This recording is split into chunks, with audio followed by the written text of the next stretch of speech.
Let's go. Welcome everyone.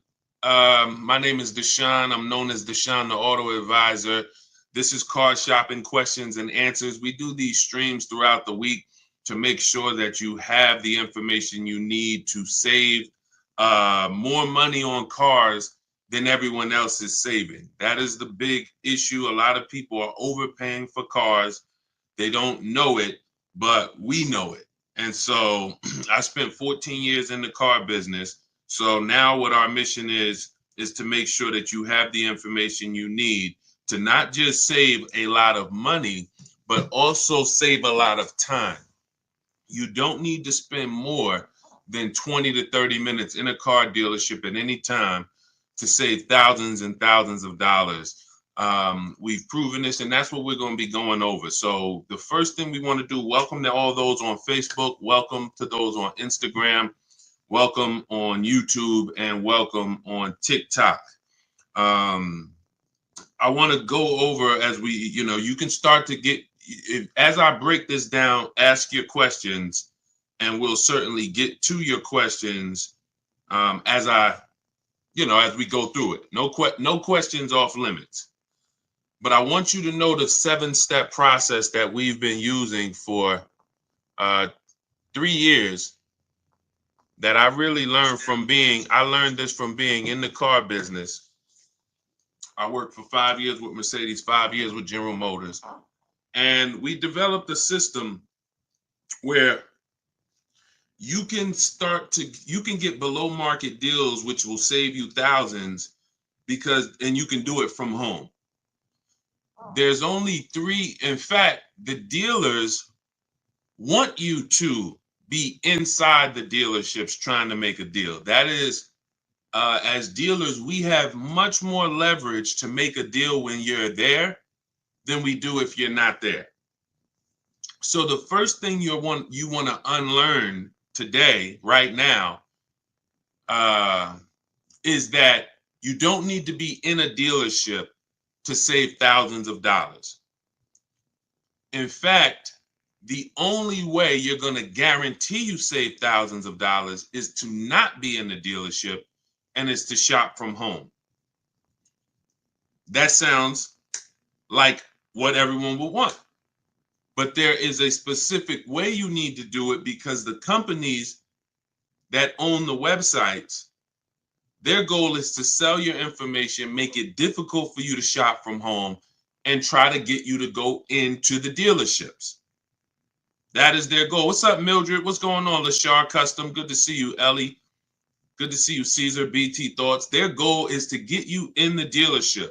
So you have to now realize, if you're going to win, like I'm going to be showing you a lot of people over the next hour, people like Bonita, Greg, Danielle, Eddie, Kimberly, Charles, Sean, Pierre. We'll go over a lot of these people, Zafrina, in the next hour. I want everybody who shares, hit the share button, because if you grasp what I'm trying to get across to you right now, everything when it comes to your financial world with cars is going to change. There's 3 prices everyone could pay for any car. You could pay below market value, you can pay market value, you can pay above market value. Now, below market value, thank you for lighting up the likes on TikTok. Every time y'all double tap the screen, y'all run those likes up, and we appreciate you. I can't do this without you. So thank you to all of those who share. Shout out to the sharers. Below market value is where you save $5,000 to $8,000 to $10,000 on cars. $5,000 to $8,000 to $10,000. Market value, you might save $3,000 to $5,000, depends on the car. And above market value, you pay list price or above. So if we let's let the first 2 groups go into the dealership, spend their time into the dealership. We have a 7 steps process that you can do this 90% from home. The first thing we need to do is we need to know in this 7 steps, are we going to buy or lease? That's the first thing we need to know. That's the first thing we need to know. Everyone who's heard you should never lease a car, type a 1 in the chat. Type a 1 in the chat. Let's take a poll. Let's see how much info we could get in 60 seconds. Who's heard you should never lease a car? Type a 1. Type a 1 in the chat. All right, I see you, Miss Bateman. Hold on. We're going to let her type a 1 in the chat. Come on, everybody. Let's get up. Listen, shake everything off. You're not going to save $5,000, $10,000, $20,000 on cars being lazy and like sitting back. You're playing, you have to lock in. We have a saying here. Lock in. Let's get to it. We're talking serious business here. We're talking. I didn't gather you here on a live to talk with you about hundreds of dollars. We're not here to talk about hundreds. I'm not interested in hundreds of dollars. I'm not interested in helping you save hundreds of dollars on cars. That is not interesting. Everything that we do here is focused on thousands. So I want to hear from the people who you were taught never lease a car. I see you, 11 Frazier, Chaplain. If you were taught never lease a car, type a 1 in the chat. Type a 1 in the chat. Okay. Miss Bateman. Okay. Chaplain. All right. You're going to see that most of the people you know were taught the same thing. That is, in my opinion, why half of the people in this country are overpaying for cars. Half. I'll put money on it. They do not lease cars. There's 17 million new cars sold a year in a healthy market. There is 45 million used cars sold in a healthy market. 17 million new, 45 million used. You can only lease a new car most of the time. 99.9% of the time, your lease is new. So when you're leasing and you learn about how to get below market leases, you're going to be driving really nice, expensive cars, $30,000, $50,000 cars, and you're going to be, when you get great deals on them, you're going to be paying hundreds and hundreds of dollars less every month than these people who are paying, or who are, hold on, I had to put my phone on Do Not Disturb, than these people who are out here buying these cars. That's rule number 1. We have to get this across. The first step in the book, I have a book that is doing very well. It's very highly rated. Thank you to everyone who's reviewed it. The first step in the book is the 8-year rule. The 8-year rule. If you're not buying a car to keep it at least 8 years, you should be shopping for a below market lease. I just picked up a $54,000 vehicle. $54,000 QX. QX60. I gave them $1,200. My payment's $499 a month. Every lease I've ever had has been what we call a 1% lease deal. We can't, when you have, we'll get to that. I see you have bad experience leasing. We're going to get to that. I'm glad you said that. Remind us to come back to that. Nothing we can't get to the next stuff. We can't get to how to shop dealers and get thousands off until we get past knowing we should be leasing cars if we're not keeping them 8 years. This is rule number 1. I'm paying $499 for a $54,000 car. Deshaun, well, I drive 15,000 miles per year. Well, if I wanted to drive 15, I would be paying, instead of $499, I'd be paying probably $530, and I'd be driving 15,000 a year. Deshaun, well, I drive 18,000 a year. Okay, I'd be paying probably $560, and I'd be driving 18,000 miles a year. It's not about how much you drive. The people who taught you about leasing, they owe you money. They have cost you thousands and thousands of dollars that you can never get back, unfortunately. But I'm the bad news first person. I'm not the person who says, oh, you're doing so good, let me help you do better. No, I have to tell you, you are overspending by $200 to $500 per month because you don't understand leasing.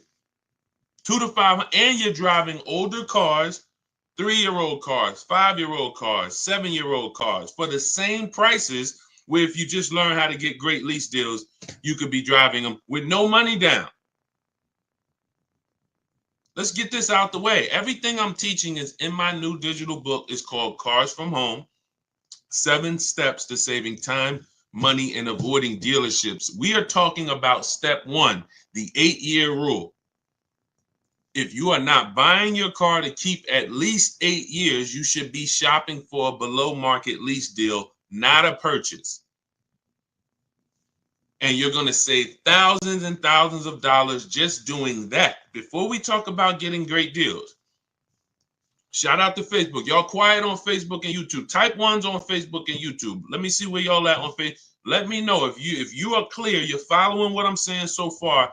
Type 1s in the chat.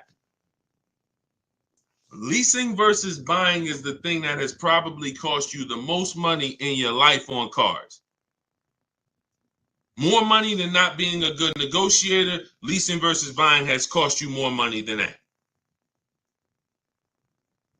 You're not keeping your cars 5 to 8 years. Instead of 17 million new cars a year sold in America, that number, 17 million, that number should be like 35 million.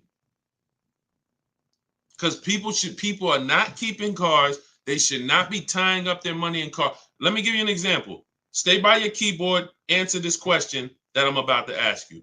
You go today, you drop $35,000 on a car, on a used car. Let's say it's a 3-year-old car, $35,000 on a 3-year-old used car. What is that $35,000 cash that you put in that car?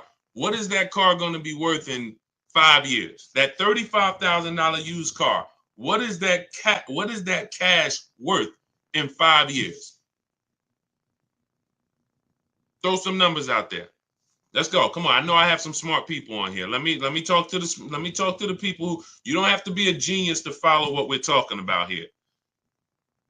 I would stand the reason that if we have some high schoolers on here, this is your first time buying a car, you're gonna learn more than our parents ever learned on this short conversation we're having. But I need you to tap in. All right, I see you. $5,000. I see you. $8,000. I see you. Enjoy life. $15,000. Okay, so check this out. So $35,000 that you trapped in a car. $35,000 that could have been in a piece of real estate. $35,000 that could have been in the stock market. It's trapped in a car. Not only when you go back in 5 years, can you not take the $35,000 out? It's not even $35,000 anymore. It's now worth 5 or 10 or 15. The depreciation is drastic and it's unforgiving. And the only people who should be buying cars are people who are keeping them until the wheels fall off. 10 years, 12 years, 15 years. Because that's how you get your money's worth out of them. You can't put 35 into a vehicle. It drops in value to 12. And then that's when you go and trade it and you do it again with another vehicle. This is how you are structuring your deals. And this is why, besides not saving the money, we haven't even gotten to that step yet. Getting the money off and the discounts. We have to understand structure first. I leased my first car. I was 22 years old. I was leasing a $20,000 or $21,000 Pontiac G6. I was paying $256 a month. It was the best thing in the world. How many of you, as your first car, instead of you paying $400 or $500 a month, or instead of having some $200 or $300 a month hoopty, or instead of buying some $1,500 a month cash vehicle, would have liked to have it where you could drive a new car for $256 a month plus your insurance? Maybe your parents help you out with the insurance. Maybe your parents pay the $200 a month, $200-300 a month, whatever it's good, the $200 a month insurance, and you pay the car payment. This could be better than you putting your child who's in college in a 10-year-old Honda that might still end up breaking down. It's not even a question. It's not even a question. Look at India. India got the Hyundai Elantra Limited for $365 a month. Look, the Hyundai Elantra Limited with the leather, 36 months, $12K, $365 a month, no money down. Look, this is what we do.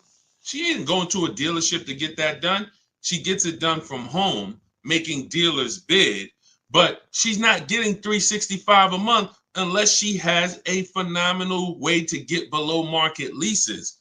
$365 a month, no money down. It's people, it's some of you are paying $500 a month for your car payment. If we be honest, if I ask, what is throw out some numbers. Matter of fact, I'm not even gonna do it. I'm not even gonna do it. I don't want to embarrass anyone. I know I know. I'm in the industry. I've been in the car business since 2016, since 2006. I know what the data says. I know what the data says. I know what the average car payment is. These things are happening because you were never taught deal structuring. You were taught by a bunch of people who never understood leasing that, hey, don't tie up that car, you're renting it. You want to buy that depreciating asset that's going to be worth half of what you're buying it for in 3 years. It's going to be worth 70, it's going to be worth 25% of what you're buying it for in 6 years. And then after that, it's going to be worth probably about 10%, 15% of what you bought it for, but then it just stays there. It'll never go below 10, 15%. It'll stay worth $5,000 forever. It could be 12 years old. It's going to still be worth, $3,000.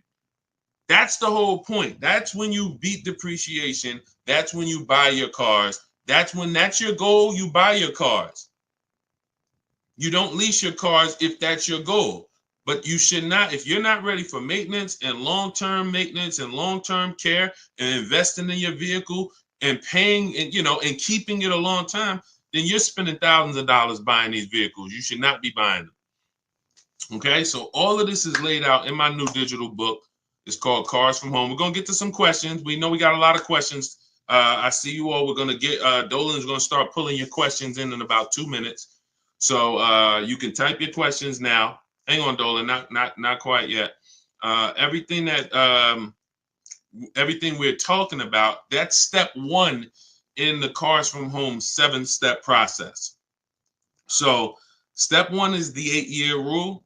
And if you're not buying your car to keep it 8 years, you should be shopping for a below market lease. If you're keeping it at least 8 years or more, you should shop for a purchase. My new digital book spells out our entire system. It's the ultimate blueprint to do it yourself. Car buying, leasing, new cars, used cars from home. Hence why the name is called Cars from Home. So you can get a copy of it. It's normally $97. You can get a copy as part of my welcome offer to you. You can get it for 75% off, but it's only for 30 minutes. So you can get to my TikTok bio. As long as the timer hasn't hit 0, click the button in my TikTok bio. There's a link there in my Instagram bio, the YouTube comments, or the Facebook comments. And as long as you get there before the 30 minutes, you get a copy of Cars from Home. 7 steps to saving time, money, and avoiding dealerships for $24 instead of the $97. Now, as soon as you pay, make sure you screenshot the thank you page. There's a it says screenshot this page because some of you type your email incorrectly, and then we can't email your book because you typed the email wrong. So you'll have my support team's email. They're there Monday through Friday.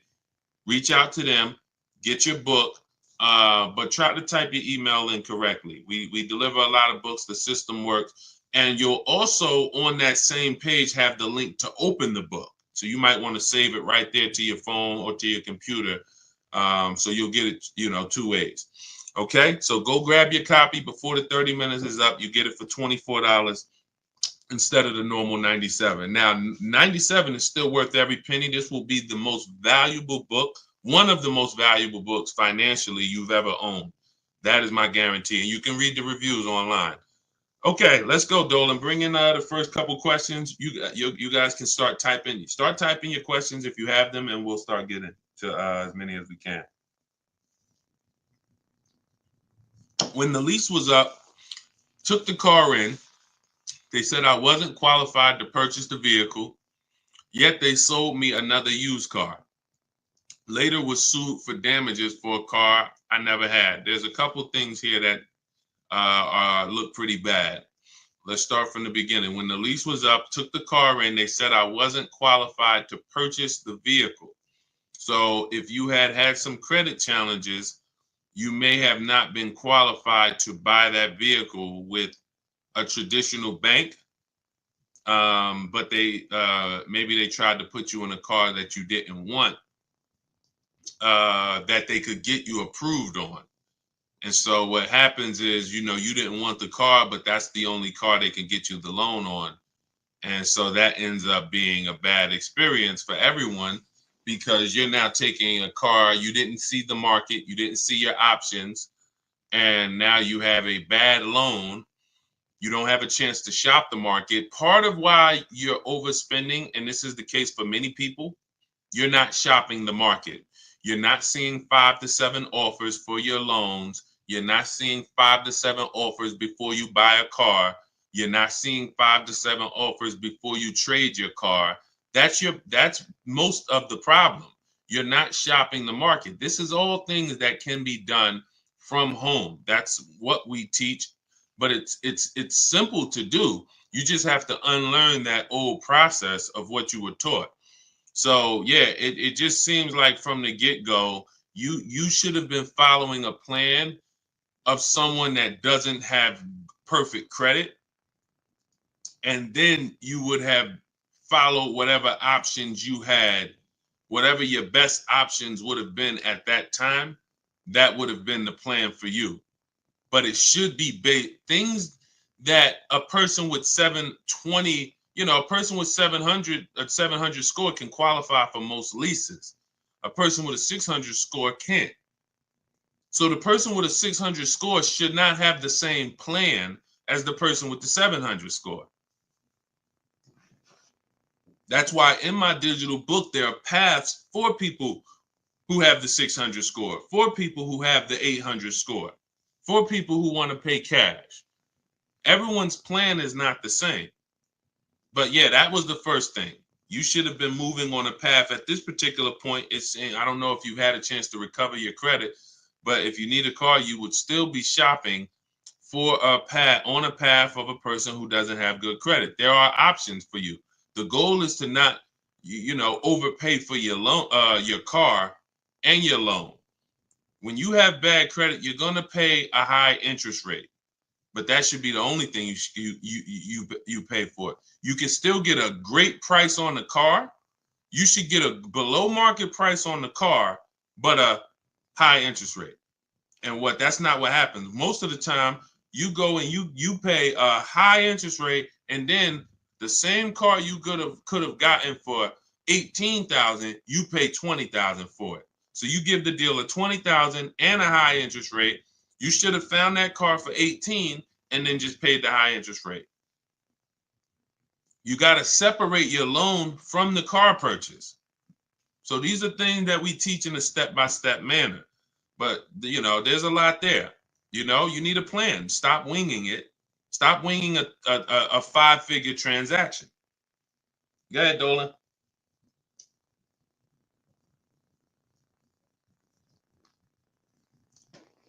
If I lease a 2020 Toyota RAV4, what should my payment and residual be? We don't focus on residual. We do shop the payment according to the 1% rule. So everyone who's savvy with leases understands the 1% rule. For those of you who don't know what it is, if your lease payment is 1% of the MSRP or less, no money down, you have a steal. So if you're looking at a $30,000 car, if your lease payment is $300 a month or less, it's a steal. It's a steal. There's incredible value When you add up all of those payments, the amount you paid to drive that vehicle is going to be incredibly low. Incredible deal. That's the 1% rule. Now, we estimate a good deal to be 1.25.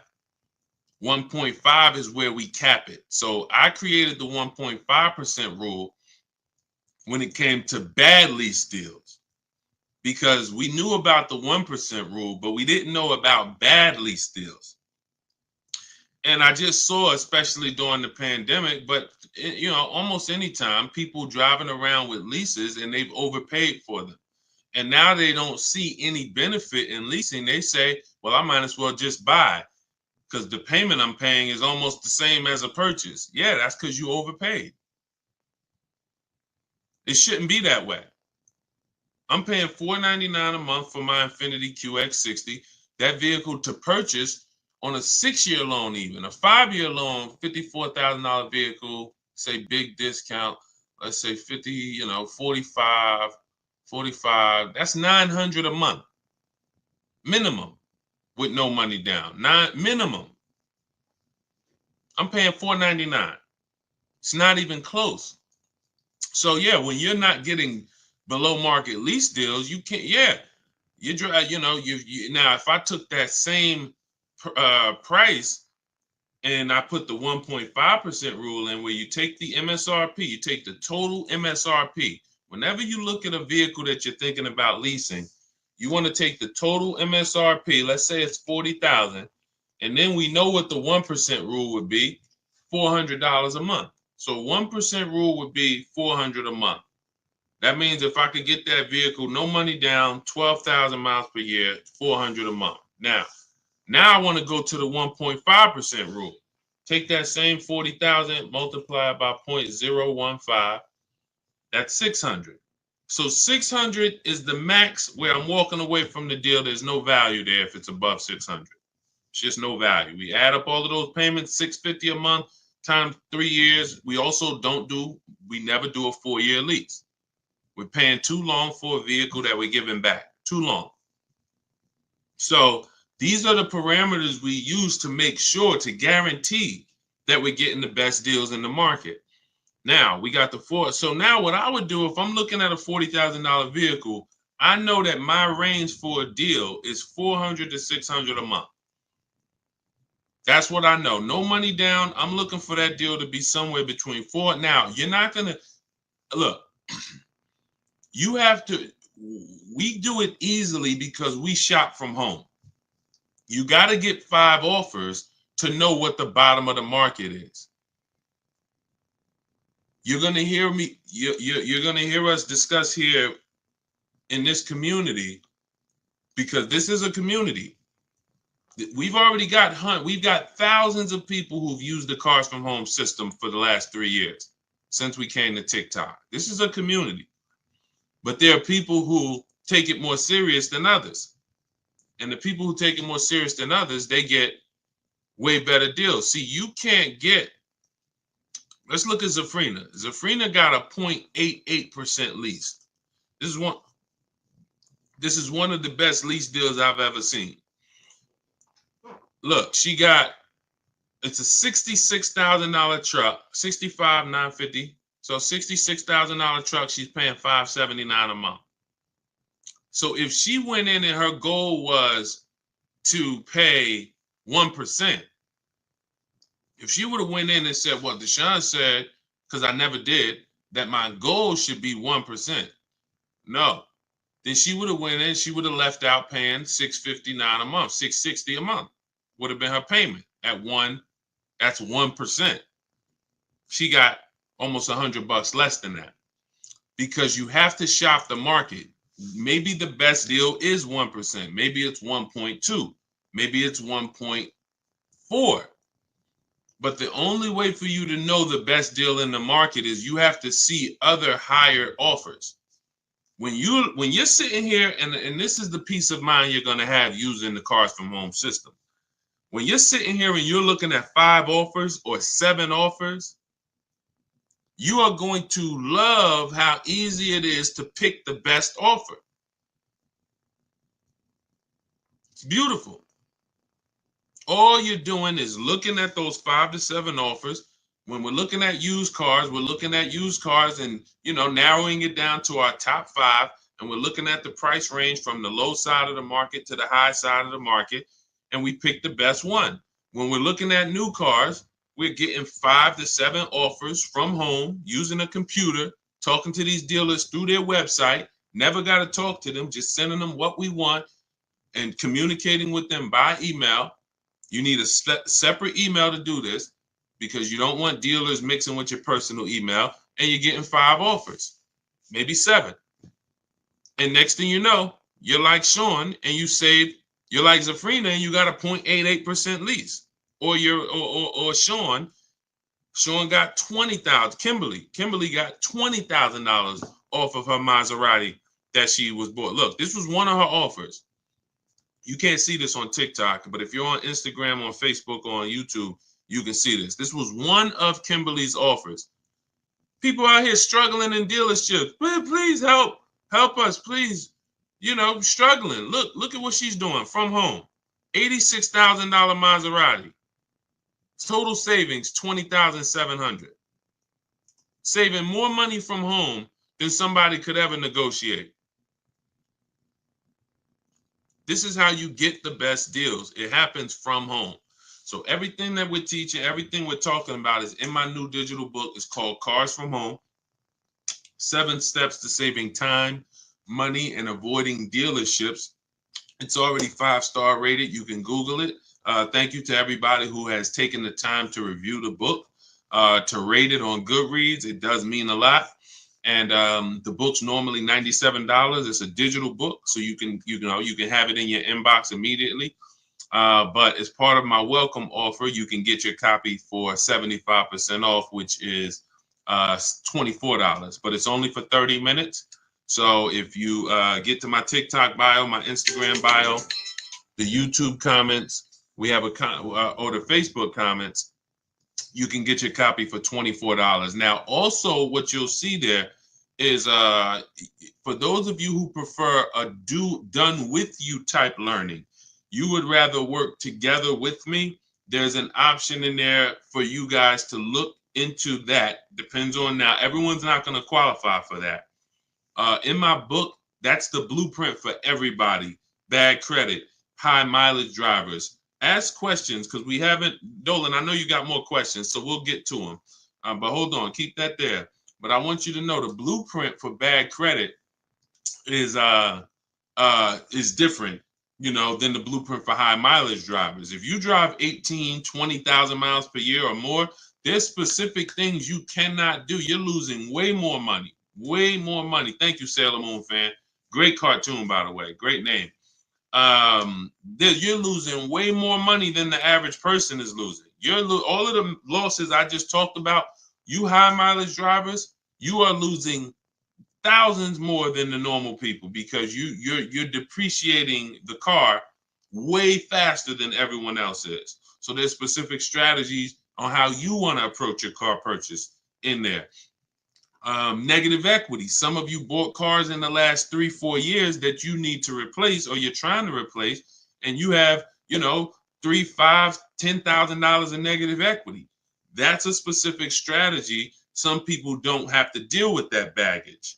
So this is why the book, the blueprint, is everything you need to get below market deals. But for those of you who would like to shop with me and look at coaching, you see me share a lot of the people who work with me in our Facebook group. We have over 1,500 people in our Facebook group in the last 3 years. You can get that information by clicking the same link in my TikTok bio, Instagram bio, the YouTube comments, or the Facebook comments. But you're going to click the link that says shop with me, Deshaun. So other than that, let's bring in, but that wraps up your question. We don't focus on residuals. We focus on shopping by the percentage when we're shopping for a lease. Specifically, we are focused on shopping by the percentage. When we review our offers, we're reviewing them by the percentage in comparison to the 1% rule. Okay, great question. Go ahead, Dolan. Shout out to the sharers. Shout out to everybody who's hitting the like button. We appreciate you. Let me take some time and shout out the sharers on TikTok is the only platform that shows me the sharers. Thank you, Denisha Gills. Appreciate you sharing. Elizabeth Lewis, thank you for sharing. Appreciate you, Baby Skate. Thanks for sharing. Silas Richardo, thanks for sharing. CJ, thank you for sharing. Cookie Monster, thank you. Thank you for sharing. Appreciate you. Thank you, thank you, thank you so much. Okay, thanks for sharing the broadcast. If anybody else shared, I appreciate it. But TikTok, that's the only they're the only ones that show me the names of the people who shared.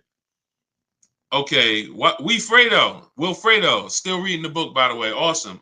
We'll pull, if he had a question, let's pull that in as well. All right, Jaleesa speaks. Is there any car brand that you would deem to be most liable and or the best long-term investment for transportation? Well, there's several that have a history of long-term reliability. Honda and Toyota, they have led the quality, two things, quality and low cost of ownership. They've led those charts for so long, Honda and Toyota. Now, if you say, well, you want to go with something a little more fancy, then you would go Acura and Lexus, which is Honda and Toyota's luxury brands. Now, at the same time, if you're open to other vehicles that have a long warranty, Kia and Hyundai have the longest warranty in the industry, and they're making some incredible vehicles lately. They're really, really penetrating the market. I mean, Hyundai and Kia they've become, probably from sales wise, Mazda, the growth of those three brands has been incredible, and it's because I think they put a lot of quality into. They try to put a lot of quality into the vehicles. Their styling is great. They're leading when it comes to how they style and design their vehicles. But but we would not make a decision. This is part in our 7-step process, in the Cars from Home 7-step process. We have a step 4 is something we call shopping, not buying. And we do a quality assessment on these vehicles because any vehicle could have bad DNA. Bad DNA means it's going to have problems because that's the way it was made. And it has a high likelihood of having problems because that's the way it was made. You know, if the 2022, and this is year specific, who's heard never buy a vehicle the first year they make it? Who's heard that? This is a saying that, you know, it was wisdom from back in the day. Who's heard that? Never buy a vehicle the first year that it comes out. Who's heard that? Okay, so this is a common thing. So now when you consider, well, you don't even want to buy a vehicle the first year the transmission is, you know, if a vehicle has a new transmission, if a vehicle has a new engine, if a vehicle has a new suspension or steering system, all of these are things that could be problematic.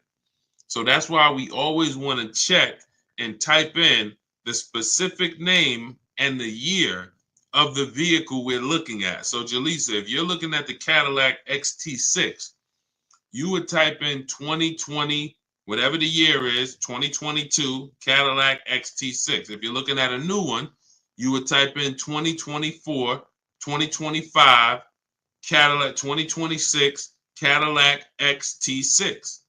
That is what you're doing. And you're then putting reliability. So 2025 Cadillac XT6 reliability.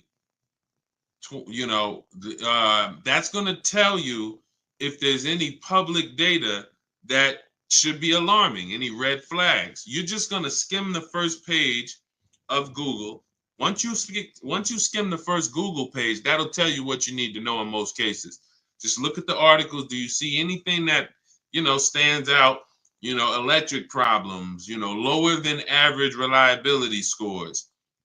You want to do this for reliability and initial quality. 2024, 2025, 2026 Cadillac XT6 initial quality.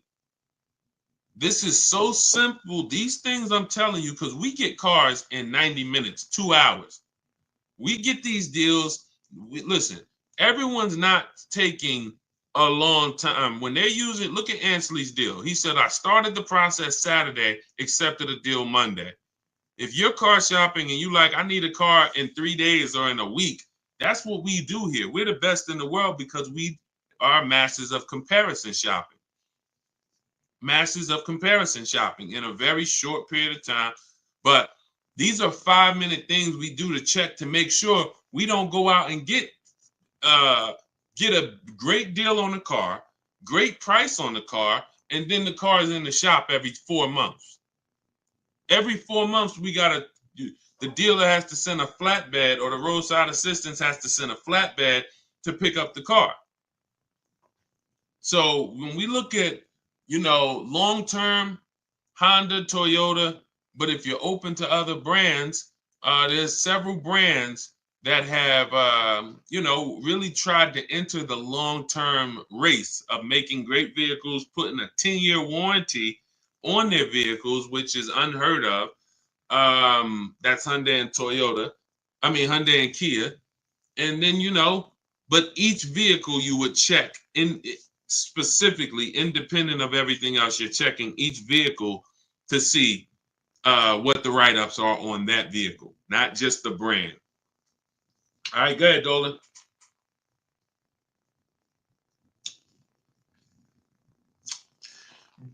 Brand new to you and you're live. Welcome. What's a basic credit score needed to start with a lease? Usually, I would say above 660. You can, but it's not just score. If it's profile. So let's say you are 660. One of the strongest things that you can have on your profile is on-time car payments. When people see on-time car payments, banks feel much more comfortable. If you were just paying $400 a month for 2 years on time, they feel much more comfortable giving you a $400 a month lease payment. Now, another thing, you're not wait, let me go here first. So if you have a strong profile, which is one of the heftiest things is a on-time car payments for the last 2 years, or high income, predictable income, high salary, high income. So you got a 640 score, but you make 120,000. That's part of your profile. But I like to see people get out of that manipulation zone. That manipulation zone is anywhere from 660 to probably about 650 to 680. Once you see that manipulation, they might tell you didn't get approved tier 1. That's why you got to have backup offers. So if somebody tells you didn't get approved tier 1, they might say, oh, the payment goes up $100, but it's not supposed to go up $100. Maybe it's not even supposed to go up. They're just taking a shot at you because they know you don't know better, but you got a second offer. Hey, well, look, I got to check with the second offer. Can you call and see? And we do all of this from home. I even have a script in my book for what to say when they tell you you're not approved tier 1. Now, I don't have many scripts. Most of the scripts we use, if not all of them, are for talking to managers. We're not speaking to car salespeople. So we are using scripts. The only time we're speaking with car salespeople is if we're setting up a test drive. And once we set up that test drive, that's it. Obviously, when we come in to pick up the car, a car salesman is going to help us. But all of our everything is done from home. Nothing is done with salespeople. And really, there's no talking. So if you're somebody who you don't like talking, you don't want to try to remember what to say, then the Cars from Home system, you're just like the people who've come before you. Teddy, none of these people like talking to dealers, going to dealers. Look, Jen, Rosalie, You know, I think we get a balance of men and women. Tasha, Pierre, Ansley, you know, and you see that you could see their deals. You know, some of you could see their deals. So the point is, you know, all of this is in the blueprint that I wrote. It's called Cars from Home. It's my new digital book, Cars from Home: 7 Steps to Saving Time, Money, and Avoiding Dealerships. We spent a lot of the first 20 minutes talking about the first step in our process, which is leasing versus buying. If you missed that, you could go watch the replay on some of these other platforms. You cannot get great deals if you don't understand. Stop buying cars if you're not keeping them 8 years. You are losing thousands and thousands of dollars. There's no way. We went on it. You know, we'll go deep on it on another stream, but you can watch the replay. There's no way for you to get a great deal. That's probably why some people are asking about, you know, wanting to make sure that they have the credit to lease, because that's what we spent the first 20 minutes really hammering, is that, you know, in my opinion, I think 30% of the population is buying when they should be leasing, just because they don't understand it. They don't understand how to structure their lease, pick the correct mileage, and they don't understand how to shop for leases to make sure they don't get they're not overpaying for a lease. So, but yeah, everything is laid out in my book, step by step. You're going to know exactly how to get below market lease deals, below market new cars, below market pre-owned cars. These are different strategies. Bad credits in there. You don't have to worry. You have an exact path for if you have bad credit, high mileage, negative equity. And normally the book's $97, but as part of my welcome offer, you can get yours for the next 30 minutes for $24, 75% off. That's my welcome offer for 30 minutes. So go grab yours. In my TikTok bio, there's a link. My Instagram bio, there's a link.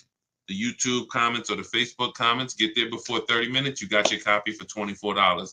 You can see by the reviews, if you Google the book and read the reviews, the book is worth every bit of $97. But, you know, if you get there before 30 minutes is up, $24 is better. Make sure as soon as you pay, you screenshot the thank you page.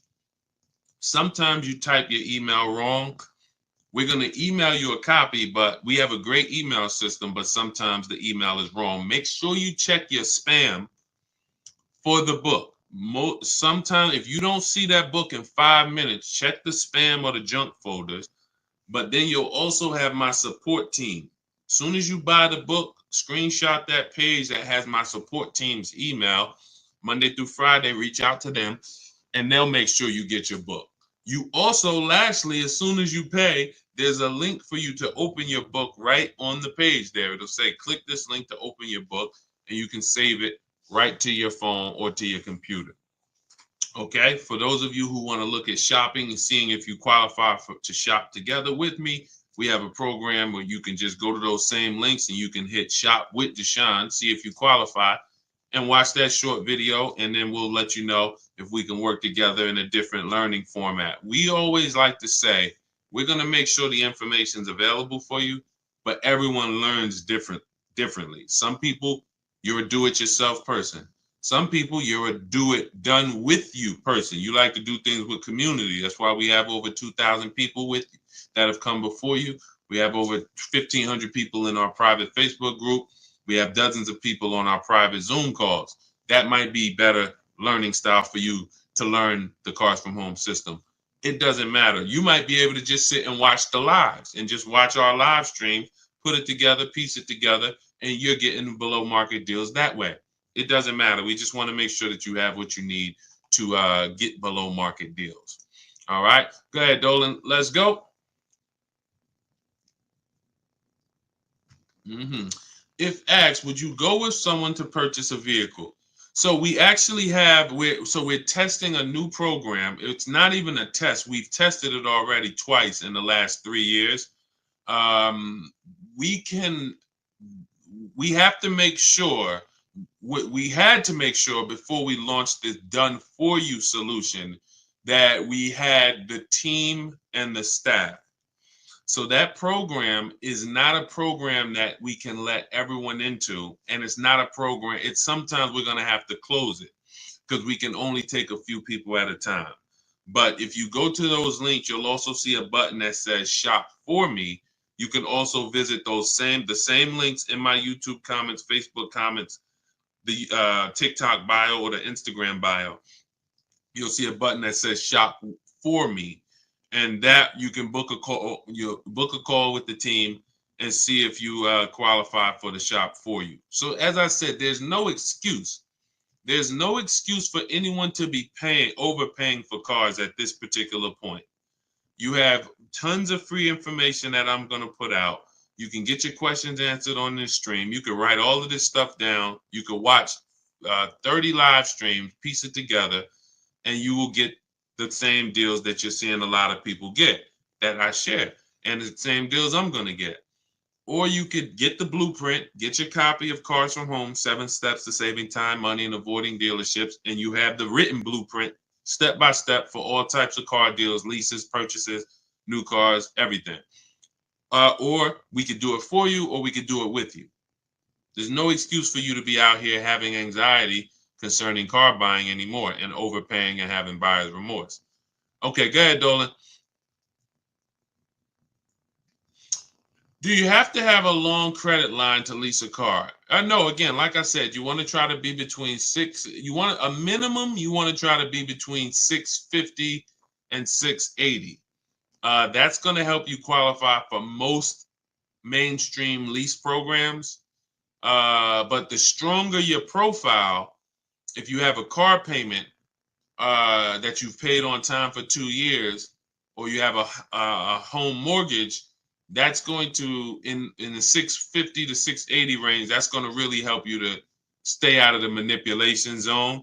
Anything above 680 though, you're usually getting tier 1 no problem on most leases. So yeah, great question. Go ahead, Dolan. Thank you for running the likes up. Every time y'all tap the screen on TikTok, you'll see those likes continue to go up. And TikTok tells more people about the show, brings more people to the stream. We help more people save money. And we help people unlearn what the car business has been programming us to do for all of these years. So thank you. Continue to double tap the screen every time you hear something that you like. And, hitting the like button does matter. Appreciate you. And shout out to the sharers. Welcome to the new followers. I see you. Welcome, R. Timmel. I see you. Welcome to the community. Toy for real. Thank you. Welcome to the community. Luna, Oz, welcome to the community. I see you. Cam, welcome to the new followers. Shout out to the people who just followed the movement. All we care about here is making sure that you pay less than everyone else for cars. Hi from Mississippi. Good to see you. Shout out to hi from New Jersey. Great to see you. Hello, Mississippi. All right. Is the last week of the year a good time to get a good deal on a car? It's a good no. And let me tell you this. Yes and no, but I'm going to say most. Here's the thing. Car dealerships, we have made a fortune with marketing. It's one of the best marketed businesses in the world is a car dealership. It's regional marketing, it's nationwide marketing, on the radio, billboards, television, social media. It's so good. And it makes people think, come in at the end of the month, come in during the holidays, you're going to somehow get a better deal. The problem with that logic is this. The deals that you see, look, when I share deals like India's deal, $365 a month on her limited. When I share Milligan got a $27,000 discount on her vehicle. $27,000 discount. These are not deals. These are deals. Now, listen close to what I'm about to say. This is very important. These are deals that the dealers only accepted because at that particular moment, they were a little desperate. At that particular, look at Milligan's deal. I'm zooming in on it. $79,000 vehicle, Her adjusted price is $51,359. If you can see it up on YouTube, Facebook, or Instagram, you can see it. 27. This was a deal where at that particular time, the dealer was a little desperate. It's the same thing with everybody else. Same thing with Ansley's second car that he got his BMW. Jen, everybody that I see, we're positioned. So what is the you could take that down, Dolan, that question. I'm still taking care of this one. So when it comes to the end of the month and the end of the year, you're not getting there's no desperation. When there's 200 people, let me put it like this. Dealers know exactly how many appointments we have before the weekend ends. We go into Friday. How many appointments do we have for, if it's a holiday Monday, like a President's Day or a Labor Day or Memorial Day? We know 400 appointments. Why? Where's the desperation there? We only have a certain amount of cars. So where there's no desperation when we only have a certain amount of cars, and that's what we're doing. We have this many people. There's no desperation. That's why you're not getting a better deal when you have somebody right behind you who could pay more money for that car if you don't accept the price. Hey, listen, Mr. Jones, sorry if you don't want the car at this price, but look, you see we got a showroom full of people. It's a big sale. We got people walking out. There's nobody to help them. Listen, if you don't want the car, no problem. You can think about it. They're rushing. There's no desperation. The car business has done a great job of doing that on Saturdays, holidays, end of the year. They're going to pack the showrooms. They're going to sell their cars. There's no desperation there. All right. So no, this is all about what you want to do is position yourself. Let us show you how to position yourself in the market, get the questions answered that you need answered. Make sure that whether you're buying a new car, used car, or a lease, you are positioned and you know the market. You've seen the 5 to 7 options so that you know you are paying less than everyone else. You're guaranteeing it. You're not hoping. You're guaranteeing it. There's a very big difference between using the Cars from Home system to shop the market so that you can guarantee savings, guarantee the biggest discount, than going in and negotiating with one dealer or two dealers. We're going to show you how to negotiate online with 25 dealers without ever talking to them. We're going to show you how to look at used cars like we're shopping on Amazon and narrow it down. And then verify if there's any fake sellers or bogus sellers that are charging, fake fees that they shouldn't be charging. We do all of this from home. Your power is home. So all of this is in my new digital book. You can get your copy as part of my welcome offer for 75% off. It's normally $97. It's called Cars from Home, 7 Steps to Saving Time, Money, and Avoiding Dealerships. You should not be in a dealership more than 20 to 30 minutes. And we never talk numbers in the dealership. You can get your copy for 75% off, which is $24, but it's only for 30 minutes. It's normally $97. You can get to my TikTok bio, my Instagram bio, the YouTube comments, or the Facebook comments. Grab your copy, 75% off. That's $24. Make sure you screenshot the thank you page so you'll have my support team's email Monday through Friday. Just in case your book doesn't come, you type your email wrong, you have my support team's email. But that email is not for questions. It's just for you making sure you get your book. All right. So let me hop off. Great live today. Great chat.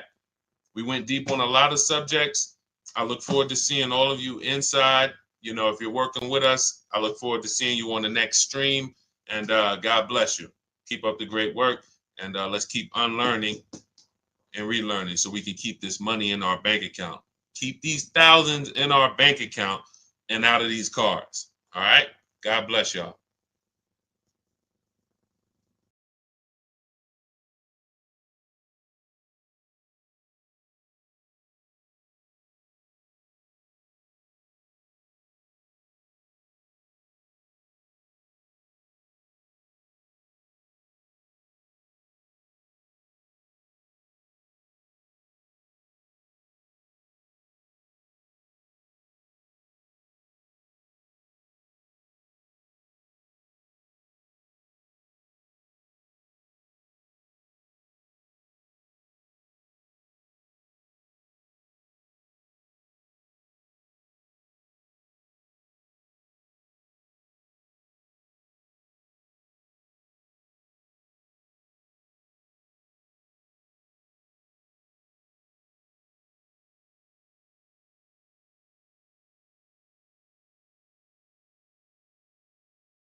All right, I'm excited today because I am fresh off buying a couple cars myself.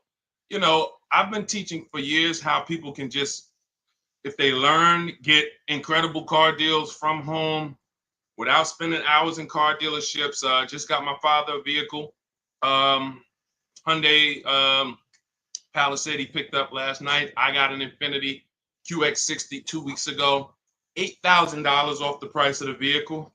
I don't know exactly how much he said because I didn't look at how much off on that Hyundai. I do know there's no one driving a Palisade less than him. He got a $48,000 Palisade, $499 a month, $49,000. These require huge discounts. What's up, Michelle Morris? What's up, Stevie P? This stuff is the stuff that I mean, we literally, even as my dad was picking up the vehicle, he was just like, man, you really do this stuff. And I'm like, and I've gotten cars for him for years, you know what I'm saying? I've gotten cars for him for many years. But to see that many of you, here's your problem. You're totally impatient. I want to help you through that. That's why every time you see me, you see unlearn, relearn. But what I find is that you guys, unfortunately, you've been programmed. And I can't say it nicer than that. I need to let you know, as a former car salesman for I've been in the car business since I was 22, 2006. I've worked for the biggest brand in the world in Mercedes and the top 3 dealerships in the nation at Ray Catena and Edison. Yankee Stadium, 2011, where $300,000 was what most people were making who had been there. So I came at 28 into the top of the top. I'm telling you as an insider that you can do this. You can do everything that I teach. You can do everything the people that have learned from us teach. You see, I'm going to be sharing dozens and dozens of people beside myself, but because I just got a couple cars, obviously I'm going to come on and talk about the money we just saved right here. Both deals that I just made were made right here. Where you see me at, where I do these streams from, if I showed you my emails, you would see, wow, Deshaun, all the work was done right here. That's how I want you moving. That's why our entire system is called Cars from Home. It's a mindset. It's not just a process, it's a mindset. I saw people in those dealerships as I was picking up these cars and they were miserable in there, sweating and some of them outside smoking cigarettes, stressed. This is like, you're literally giving a company 5 figures, $10,000 to $100,000, and you're outside like this. So what we're going to talk about over the next hour is the Cars from Home system, how it's been. This is proven. What we got to get you to is to where you believe in yourself. See, I don't have a problem when people don't believe in me because there's so much about me out there. It's proven. Somebody can say, hey, go here. Do you realize Deshaun, the auto advisor, is the only person that you can find, if you look, hundreds of people who use his stuff and actually save money from home. So it's not that I'm not trustworthy. It's not that when you see people who we share in our streams, Tope and Bonita and Greg and Danielle and all these people sharing their car deals, it's not that you don't believe that these are real car deals. It's not like you're saying, hey, did he make those up? It's not that. We got to get you to believe that you can do this. And that's what we want to talk about, is how simple this is. We obviously will answer questions, so you guys can start typing your questions. We'll get to as many as we possibly can. But I want you guys to know that this is something where you can leave your strategies at the door. Everything we'll be teaching today is out of my new digital book. It's called Cars from Home, 7 Steps to Saving Time, Money, and Avoiding Dealerships. It's the entire blueprint. So it's the step-by-step blueprint to get the results that I get, that the hundreds of people that you have seen get, and for you to have anxiety-free, buyer's remorse-free car deals that save you thousands and thousands of dollars. So if that's something that you are interested in, hit the like button so I know who I'm talking to. Hit the like button, keep tapping the screen. On TikTok, if that's something that you're interested in, let me know I'm talking to the right people. Let me know I'm talking to the right people. Raquel, what's up, Sally, Tawana, Gummy Bears? Let me know I'm talking to the right people. Okay, double tap the screen. All right, am I talking to the right people? Am I talking to people who care about their money, who like Deshaun? Give me the strategies. Don't hold back. Let's do this. I care about my money. I see it. All right, y'all keep running those likes up. Okay. While we're on the stream, you guys can get your copy of Cars from Home, 75% off. It's normally $97. That blueprint that I'm going to be talking about, it's in my TikTok bio. It's in my Instagram bio. We put a link in the comments on YouTube and a link in the comment on Facebook. That's going to get you 75% off. So you won't pay the $97. You get there before the 30 minutes is up because it's only for 30 minutes. You get it for $24. It'll be in your inbox by the time we finish the show. And you can also now screenshot that thank you page. And you'll see as soon as you pay, there's a link at the bottom of that page to open the book. So you can save it there, save it to your computer, but I also email you a copy. Okay, Dolan, let's get the first question in. Guys, you can keep typing your questions as we go through the show. Love the book. Thank you, JC. I was wondering, can you use the same strategy you teach also when trying to get a below market lease on an exclusive car that will need to be ordered to get all the options I want? If I'm ordering an exclusive car, right now we're using this, we're shopping for a customer with a Range Rover Autobiography. Doesn't matter. I'm talking to dealers in six, our team is talking to dealers in six states. Exclusive, more reason to actually use competitive shopping because the numbers are larger. When you see the premiums that some of these dealers are charging for exclusive cars, 100,000, 50,000 over list price, the potential for you to save or overpay is greater. So absolutely, competitive shopping is something you should do with any vehicle from whether it's a Hyundai Elantra base model or whether it's a $400,000 Lamborghini. Competitive shopping, because each dealer is individually owned and operated and they set their own prices. So the key to saving the money fast from home is making them compete. Okay, definitely. Never want to put ourselves in a position where we're looking at one dealer who has convinced us they have the only car. If I'm ordering a car too, JC, good thing about ordering is everyone can bid. When you get an exclusive car, dealers get something called allocation. That means I only might get 3 Range Rover Autobiographies a quarter or a month. I'm sorry. I might only get 3 G-Wagons a month. So some dealers have used that. They don't have allocation, so they can't put an order in. But other than that, we use a strategy called the 25 to 5. For new cars and leases, we connect with 25 dealers online. You know that, JC, because you have the book. You can do that with an order. You do it before you place the order because now you have a bunch of dealers who can bid.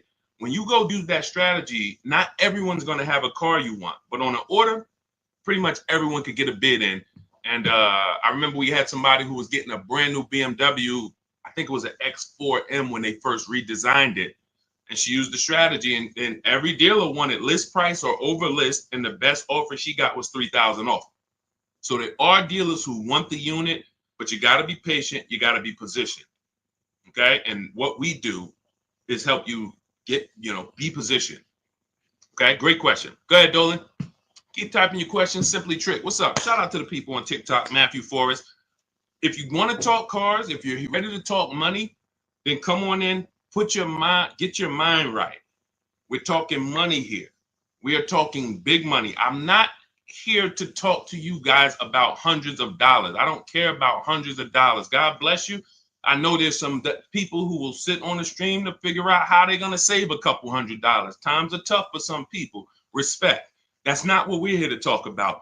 Every mistake you're making with your car deals, it's costing you thousands of dollars each time. You think when you buy that car and then, it broke down, or you buy that car and you find out you overpaid for it, that's not $1,000 mistake. That's a $5,000 to $10,000 mistake we're making because we unfortunately have been taught to wing the second most expensive process we'll ever be involved in. Most of us, most expensive process is our home purchase. But all of us, even some of us, you haven't bought a home, you can see cars have been your most expensive purchase in life. And unfortunately, the industry has taught you to wing it. Just, play it by ear and feel. No, we don't do that. That's how you end up making the dealers 5-10 grand, huge commissions. And unfortunately, it's at your detriment. So if you're serious about that not being you, then tap in, tune in, lock in. Would you put a large down payment down on a used car? I would. When we consider down payments, this is a great question.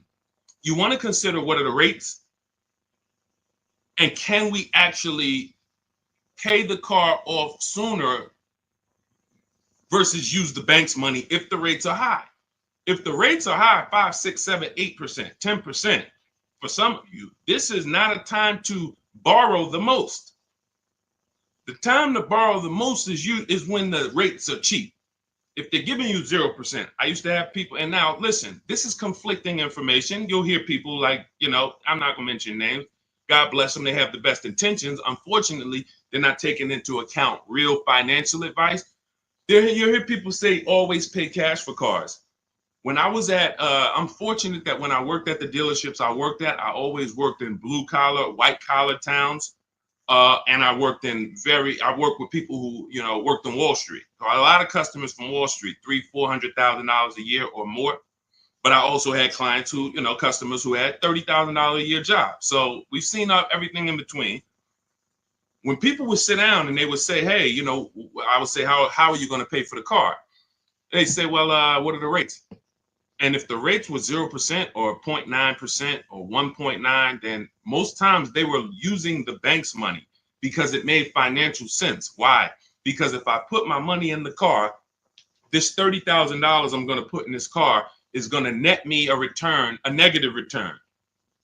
See, because if you put $30,000 in a car today, next week, 5 years later, that car is worth $10,000. That means that's where your money is. When you look and say, well, what could I put $30,000 in to where 5 years later, instead of 30, I would have had interest, and I would have still had my principal, and I still could have gotten the car through leverage. Leverage is I'm going to use the bank's money as long as the rates are cheap. Now, in the case of a market where rates are high, we're not getting 1%, 2%, 3%, 0%. Then yeah, these are the times where you want to try to take as small a loan as possible. It makes more sense to apply a larger down payment and pay off the car quicker. So it's really all about, what are we doing with our money? Is your money invested? Are you getting 10%, 8%? Maybe some of you are in some other ventures where you're getting, more. If that's the case, it's not going to make any financial sense for you to put more money in the car, because you can put that money in other places that's going to net you a bigger return. So again, one thing about me is I don't teach one size fits all car buying advice. I asked you a couple questions. What are you doing with your money, and what are the rates? You might say, Deshaun, they're offering 0% on this car I want. If 0%, then I would use the bank's money. I keep my money just on the strength of having my money. And then if you wanted to, if you have your money invested, why pull it out of something that's getting you a positive return to put it into something that's not even going to give you a break even? It's going to give you a negative return, and it ties up your cash. So these are the conversations I've learned just over 14 years in dealerships, talking with very, very intelligent, financially intelligent, rich, ultra rich people. So if you want to move, you want to be rich, move like the rich. All of this is laid out in my book.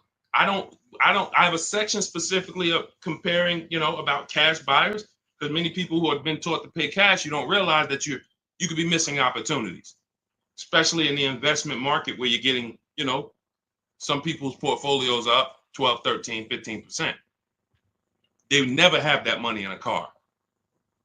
Does that make sense? Everybody clear, type $signs. Listen, I need to know we're having a real financial conversation here. So I put on TikTok, everybody should be over 18. Listen, 16, 17, I wish they could be on here, but I don't want 14-year-olds on here. I would, obviously, the point is I'm trying to make sure I'm getting the crowd who can receive this information. If you're clear on that principle concerning rates as opposed to down payments, then type $signs. If you need me to clarify, then ask a question and ask me to go more deep. I don't want to go deep I don't want to move to the next question until I make sure that the people on the stream have, you know, so let me know. Y'all see it? Be clear? We want to go deeper on that?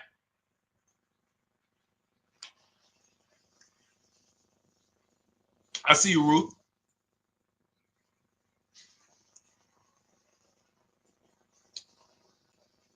Okay. Listen, TikTok, I'm going to tell you something. The people that's on here, you are not going to get the most out of this casually watching. I just want to be honest with you. It's two people I can't help.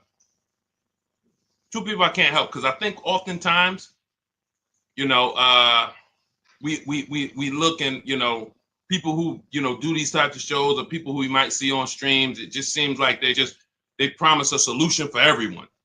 I can help all of you. No, I want to be clear. If you can't use the internet, if you're not comfortable on a computer, if you're not comfortable copying and pasting, this is not for you. Let's be clear there. Second person is you're just too distracted. We're talking about $5,000, $10,000. When you see people on this, you know, that I show you that have saved 5, 10 grand, 12 grand, 20 grand off their cars, you know, we share them.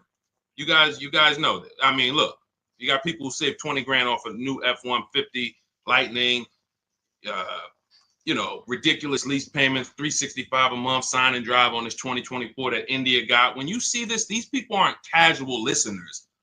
These people said, Deshaun, I was following you. I used to tap to the stream, and then I got the book, and then I started, you know what I'm saying? I don't want you to fool yourself. So either lock in, like get to your keyboard, because learning, it's proven. Those who actively learn get results. Those who listen, audio is you're only retaining a very small amount. So what I suggest is, before we move to the next question, those of you who are serious, get to your keyboards. You don't have to do it on lives and stuff. You ain't got to do none of that because that's not active. That's entertainment. God bless them. We all need entertainment. But here, in order for you to look and say, you know what, I was on Deshaun's stream. I don't want you on this stream 2 years from now having car buying anxiety, Alex, Annabelle, Chef Land. I don't want people who was following me when I came to TikTok in 2021, when God blew me up, and you saw me 2 years ago, you still have anxiety. You still ain't out here saving the money that we're saving. And we've been pushing this heavily for 3 years. Why? You haven't locked in. You're trying to be casual. So let's lock in. Next question, Dolan. I just wanted to let the people on the stream know, and shout out to the people who are locked in. Let's go. Do you need an extended warranty with a lease? Only when you are going to be outside of the warranty coverage based on how many miles you're going to be driving. So most vehicles have a bumper-to-bumper 3-year, 36,000-mile warranty. Now, when you consider that the average lease is 12,000 miles per year, but there are leases for 15, 20. You know, we teach about high mileage leases here, 25,000. Jen got a high mileage lease on her Honda CRV hybrid.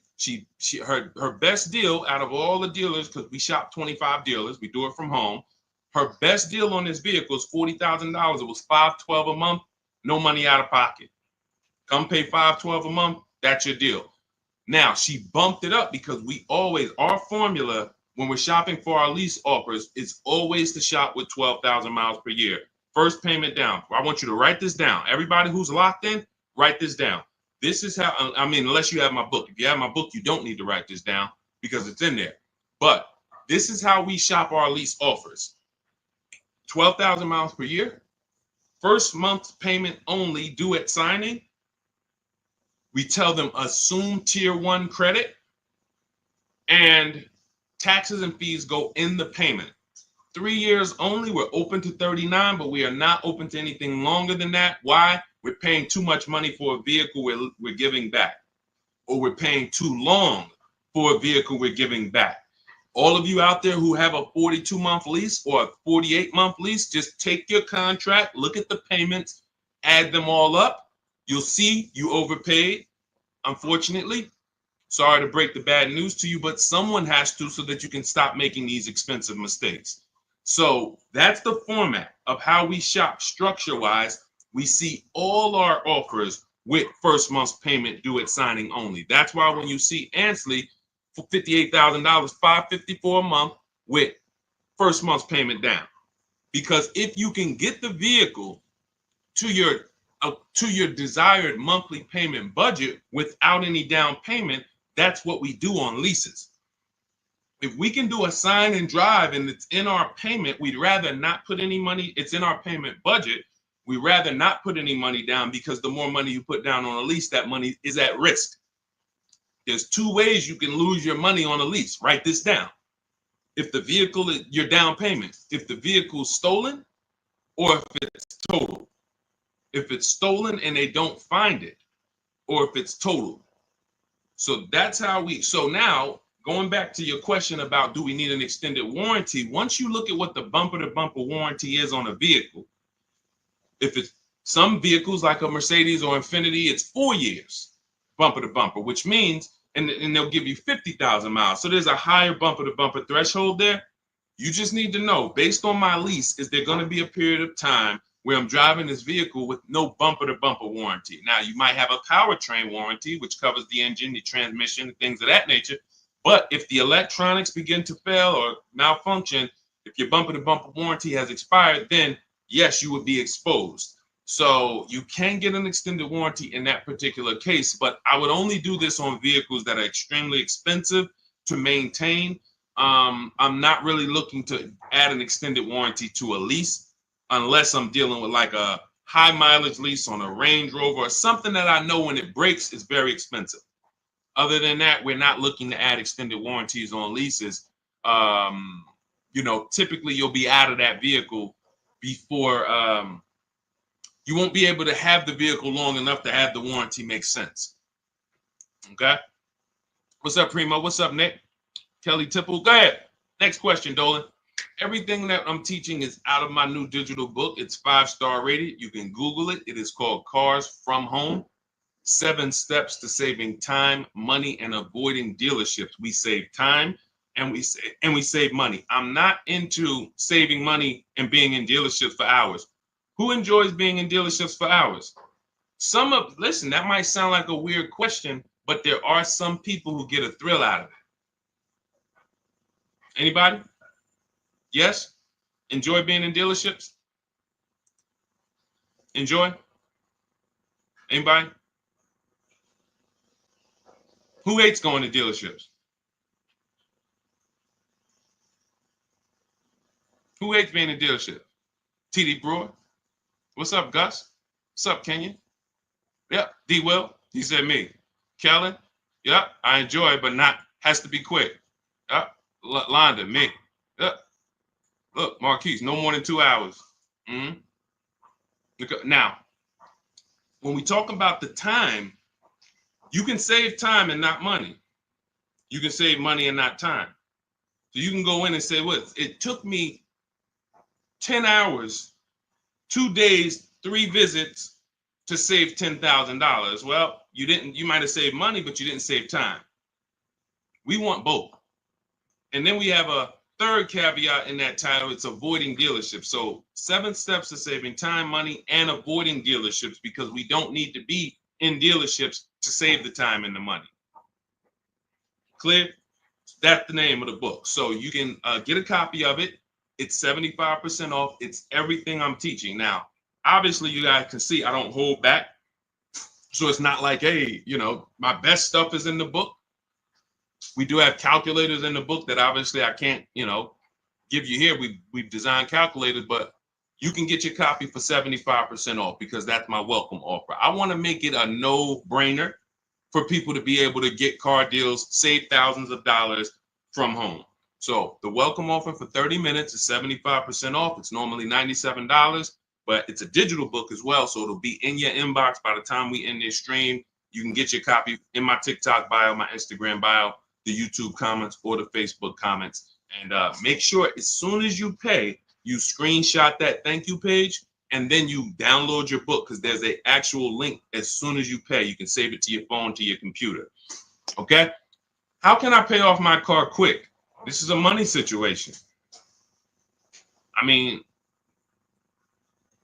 that's a question for Google. You can actually, some people say there's ways that you can make your payment twice a month or on certain day of the month, or I think the whole thing about the way most loans are structured, that whole tell them to apply it towards principal, I don't know if that's still accurate or not, but this is a money situation. So if your payment is $350 a month for 6 years, if you don't pay more than $360 a month for 6 years, then the car is going to take 6 years to pay off. If you have additional money and you want to throw it at the car to pay it off quicker, then have at it. I don't know if there's anything else that I could add to that. Go ahead, Dolan. Let's go. Marilyn Birdman, good to see you. Shout out to the TikTok crew checking in. All right. Do leasing numbers work when we're driving more miles, though? Sure. First person I ever saw had a high mileage lease when I was a manager at Hyundai for 6 weeks. He returned his Sonata. It had 72,000 miles on it. It was a 3-year lease. And when I saw it, I said to myself, I couldn't believe he had leased it. And he explained to me that that's all he did. He was in sales and he was always leasing because he was tired of the negative equity. Negative equity is when you owe more on your car than it's worth.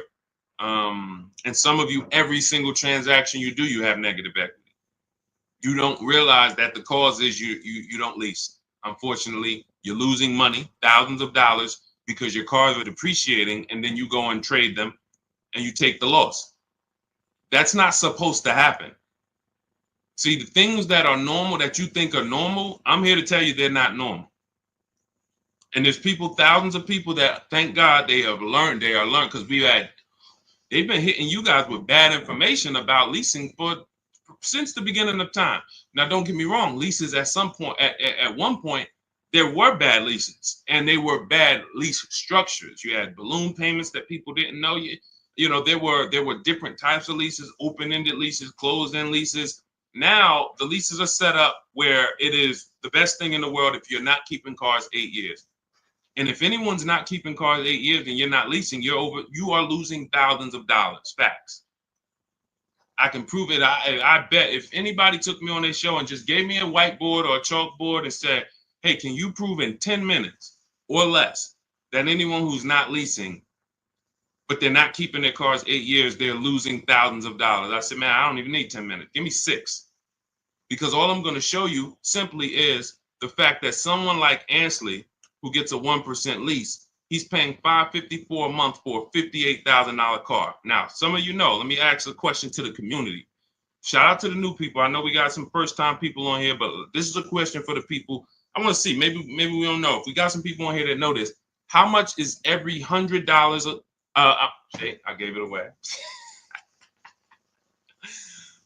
So every $5,000 that when you're looking at a car, every $5,000 in that vehicle, loan-wise, you're going to pay $100 a month. So looking at this car right here, which is $58,490. Roundabout, that's going to cost us about $1,100 to $1,200 a month. Even before taxes, we ain't put tax on there, but let's just assume, just looking at that $58,000 number on a 5-year loan. 5-year loan, that would cost us about $1,200 a month. So if that number would cost us $1,200 a month, and Ansley's paying $554 a month, how long does you see what I'm saying? I'm literally putting the let me put this image down. As soon as I put those two up, I'm just gonna put the actual chalk down and walk away from the board and let people look at that and let them soak that in. 2 people, both got Infiniti trucks. One leases it for $554, no money down. Another person gets the identical truck and leaves the dealership paying $1,100-$1,200 a month. Sit that right there for you guys. And I will let them look at that and say, wow, okay, come up with their questions, because their programming is going to make them say, well, but he's leasing it. And okay, so now let's address the follow-up things. If this person is leasing and paying half of what this person is paying every month, then what stage does the person who bought start to win? And in which case we'd add up those payments, we'd see, and it comes out to 8 years. Because once you put those payments up, it's going to take you so long to catch up with me if I'm paying $554 and you're paying $1,100. That's it. The first thing that should get you with leasing is, wait, I could drive this car for this payment? That's the first thing. There's more to this than that. There's more to this than that. But the first thing that should attract a person, make their ears peak up, is I'm driving that same car and you're spending $300, $400, $500 a month less than me. Welcome, Marilyn Birdman. I see you. Welcome. I see the new follow. Thank you. That should be the first question that comes in your mind is, wait, something's off. So now let me get my questions answered, because if you're driving a vehicle for $300, $400, $500, $600 a month less than me, and I got the same vehicle, now I have questions. Can I drive as much as I need to over the next couple years? Sure you can. Okay. What if I need to drive 20,000 miles a year? Okay, well, the payment goes up slightly, but you're still way less. Instead of being $400 a month less, you're $350 a month less, or now you're $300 a month less.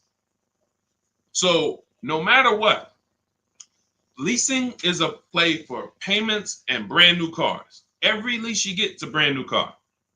Some people ask that. Oh, well, can you lease a used car? Yeah, it's not a mainstream program. 99.99% of leases, you're driving off the lot in a brand new car, paying less than people are paying for used cars. Similar, recent model 3-4-year-old used cars, I'm going to pay less than you, and I'm going to drive a better car than you. That's what we just did. I got my wife, we leased her a brand new QX60, and we kept the pre-owned one. Her payment on the brand new one is less than the pre-owned one. The pre-owned one is 2020. The new one is 2025. What world can you make that make sense for me? First thing is the payment. Then you can understand the rest later. All right, go ahead, Dolan. See, when I see people, y'all remember those TikTok videos that went viral a couple years ago, and they were going into dealerships and they were asking people what their average car payment was? Did anybody see that? Let us know, chat. Anybody see when they were going into dealerships asking car salespeople what their average car payment was? Anybody saw that? Because that's right around the time the information was going viral that the average American car payment was over $1,000. So now it's going viral that they're letting us know that most of, unfortunately, and some of you, we want to get you off of this, are paying $1,000 car payments. So I knew the reason why. It's not just bad negotiations or I don't know how to get great deals. That's one reason. The equally big reason is you absolutely don't understand leasing. And you have been taught, in order for me to get the cars that I want, I have to buy them. And when I buy them, I absorb the cost to buy the whole car. $48,000 is $1,000 a month. You get $48,000 vehicle plus taxes. If you don't know how to get any discount, 5-year loan, your payment's $1,000. That's it. That's the math. So it's very easy when you don't understand leasing or you don't know how to get great deals to pay $900, $1,000 a month for a car that you could be leasing for $500 a month with no money down. And you would not believe how many car salesmen don't know this. That's what brought me to TikTok. I remember, I'm going to tell you this one story and then we'll get back to the questions. I was trying to decide whether we were going to come to TikTok or Facebook. Or Instagram first. This was 2021. And a guy hit me. I was making videos on Facebook, had a couple 100,000 views, maybe 4,000 followers. nothing huge, but you know, and I could see that's when Facebook was dying. It was before Reels. And somebody DM'd me and said, "Hey, this Deshaun, it's this guy on TikTok, and he's doing real well, man. He reminds me of you. He like makes these videos trying to educate people about cars and things of that nature. He's a car salesman." I said, "Okay, let me check him out." So I check him out. He's an older guy, and I said, "I like this. God bless. We need more people like this. We need more people who are gonna advocate from the inside to help consumers, you know, realize that y'all are getting scammed." And you need financial literacy, and you need to know how to avoid these huge mistakes. But then I watched about 10 videos, and I was loving this guy. But then somebody asked him a question, and they said, "Hey, could you tell us about leasing?" And so he said, "Nah, you don't want to lease your cars. They limit you on mileage. You know, you're going to get a ton of fees when you drop it off in 3 years. Just buy your cars." God bless. That was my decision right there made. I said, I'll be on TikTok tomorrow. Because I said, if this guy has 160,000 followers and this is what he's teaching people, oh no, Lord, we got to get here. And began to teach, and we have balanced toward leasing and purchasing for the last 3 years. And so this is what's out here. That's a car salesman. That's a guy who's in the business every day who has no idea about leasing. So if the people who are supposed to be helping you make great financial decisions aren't trained, you better be trained. Pay attention to what I just said. If the people who you're trusting with 50, 80, $30,000 of your money, you're trusting them to help you make a great financial decision, and you don't know if they're trained, and many of them are not, you better be trained. You better be trained. And that's all we do here. You use what we teach, you'll be mistake proof. You can't fail unless you just go rogue and say, I'm just gonna go back to go into the dealership. All right, God bless you. Go back to the same results. All right, Ruth Thornton, can your plans be used for less expensive cars, say a Compass? 100%. You can see right here, India got her $365 a month lease on her Hyundai Sonata Limited. On her Hyundai Elantra Limited. This was a vehicle, she originally was looking at a Toyota Corolla. She didn't like the lease program. See, what you got to understand about shopping for leases is you can't control the lease program. It is so easy to save money on new car purchases. Used cars, simple. Because there's nothing but find the dealer with the best deal. That's simple. We use the internet. So like I said, if you can't use the internet, if you're not comfortable with a computer, then I'm sorry, this isn't for you. But if you can use the internet, then you can put that back up, Dolan. If you can use the internet, then you can continue to get the deals we get, but when it comes to, hold on one second. You can throw that question back up, Dolan. Let's just keep that on the screen. So, but when it comes to lease programs, you need, there's something we can't control, which is, what is the rate, the money factor, the residual? If it's bad, it's going to lead to a bad lease deal. It doesn't matter. We shop. This is my recommendation. You don't have to listen to it. You're an adult. We don't make a decision before we see 5 offers on a lease, because you never know where the bottom of the market is on a car. So we want to see 5 offers when we buy a new car, when we see a lease. So we do it from home. If you want to do it your way, you don't have my book, you can call around, talk to sales managers, try to get 5 offers, because what you're going to see is they're going to be totally different. People are going to take off different amounts. But when it comes to the lease program, you saw that India, she was shopping for a Toyota Corolla and she got all her offers, and she identified it was a bad lease program. That means all the offers are break the 1.5% rule. It's not a dealer's fault. So we're not going to get too complex, but you got to understand, with a lease, it's not like a purchase. There's a bank that we use, and if the bank has a bad deal, it'll almost be like that. It's not like interest. It's a bad lease program. So she ended up going to a Hyundai Elantra Limited. So that's the one with the nice features, $28,000 vehicle. She gets it for $365 a month. Sign and drive. So it doesn't matter. Jeep Compass is right around, maybe I think it's a little more expensive than that. I think it's 32, 33. We've used this for everything. We've had people get Rogues, we have people get CRVs, we have people get, BMWs, Jeep Grand Cherokees. Raphael got her Jeep Grand Cherokee, $549 a month, 54,000. We've had Kimberly get her Maserati. She saved $20,000 off of it. You can see right here. Look, she got her Maserati. This was literally, it took off $20,700 for her, brand new. So it's for everything. Somebody asked earlier in the show, is this for like, exotic cars? Can we use this for like exclusive cars? For sure. Bentleys, doesn't matter. Doesn't matter. Competitive shopping is what you look. Don't overthink this. It's competitive shopping.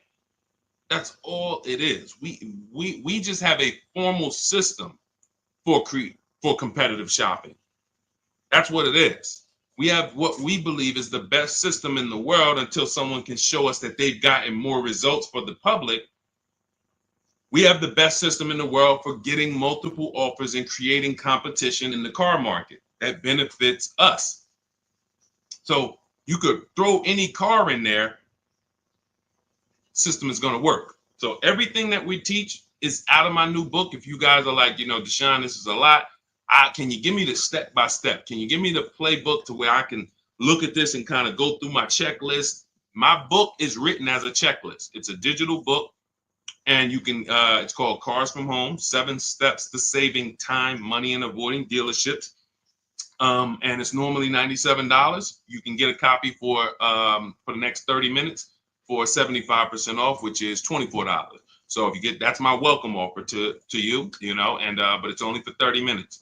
So if you grab your copy, you can go to my TikTok bio, my Instagram bio, the Facebook comments, or the YouTube comments. We have a link there, and you can activate your 75%. Now, for those of you who are like, Deshaun, I see you sharing a lot of pictures. Where are these pictures from? This is from our private group. I've been coaching people through our courses since 2021. We created our Cars from Home Done With You, because some of you have a different learning style. You like, instead of reading, you prefer step-by-step videos, short videos, 3 minutes, 5 minutes, to walk you through the process. And then you want community that can support you. We have our private Facebook group with I think we got about 1,500 people, almost 1,600 people in there. And then we do a coaching call twice per month, every, first and third Wednesday. We jump on a Zoom call so people can get their questions answered with me. So if that's your style, you'll see the link there. You can just hit Shop with Deshaun.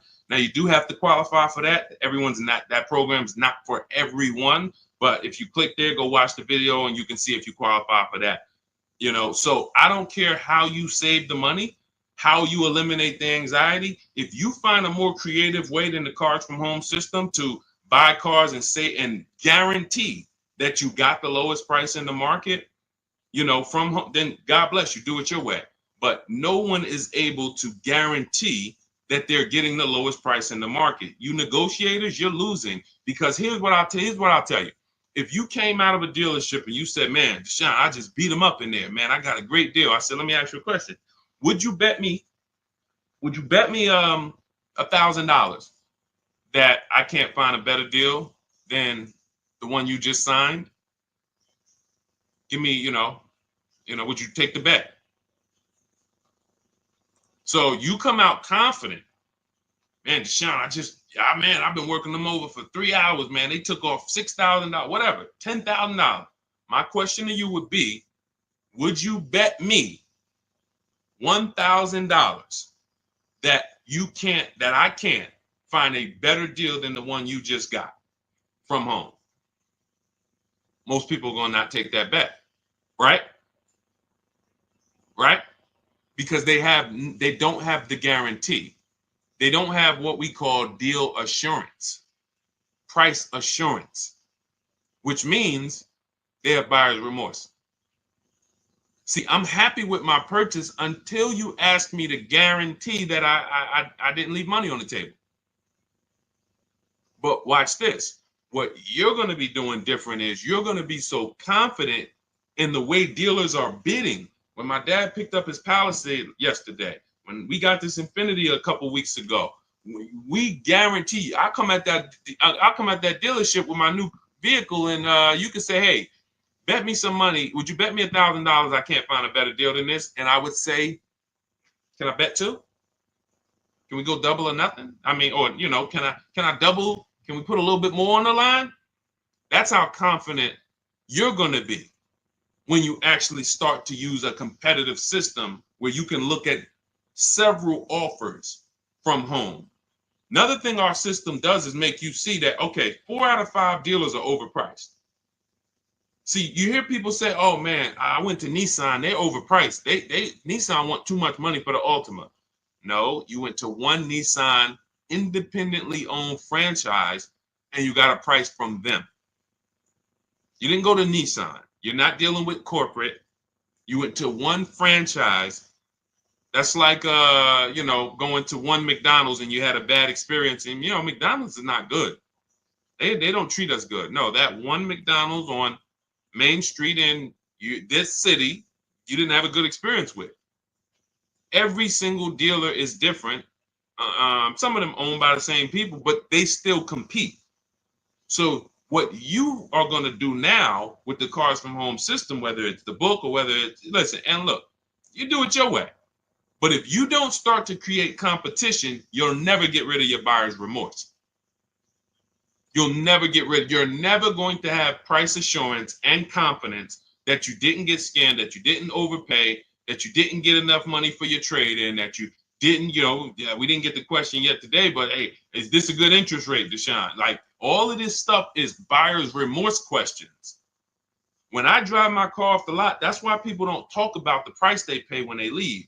Once we drive our car off the lot, I never want to have buyer's remorse concerning price, and I'm never going to have it.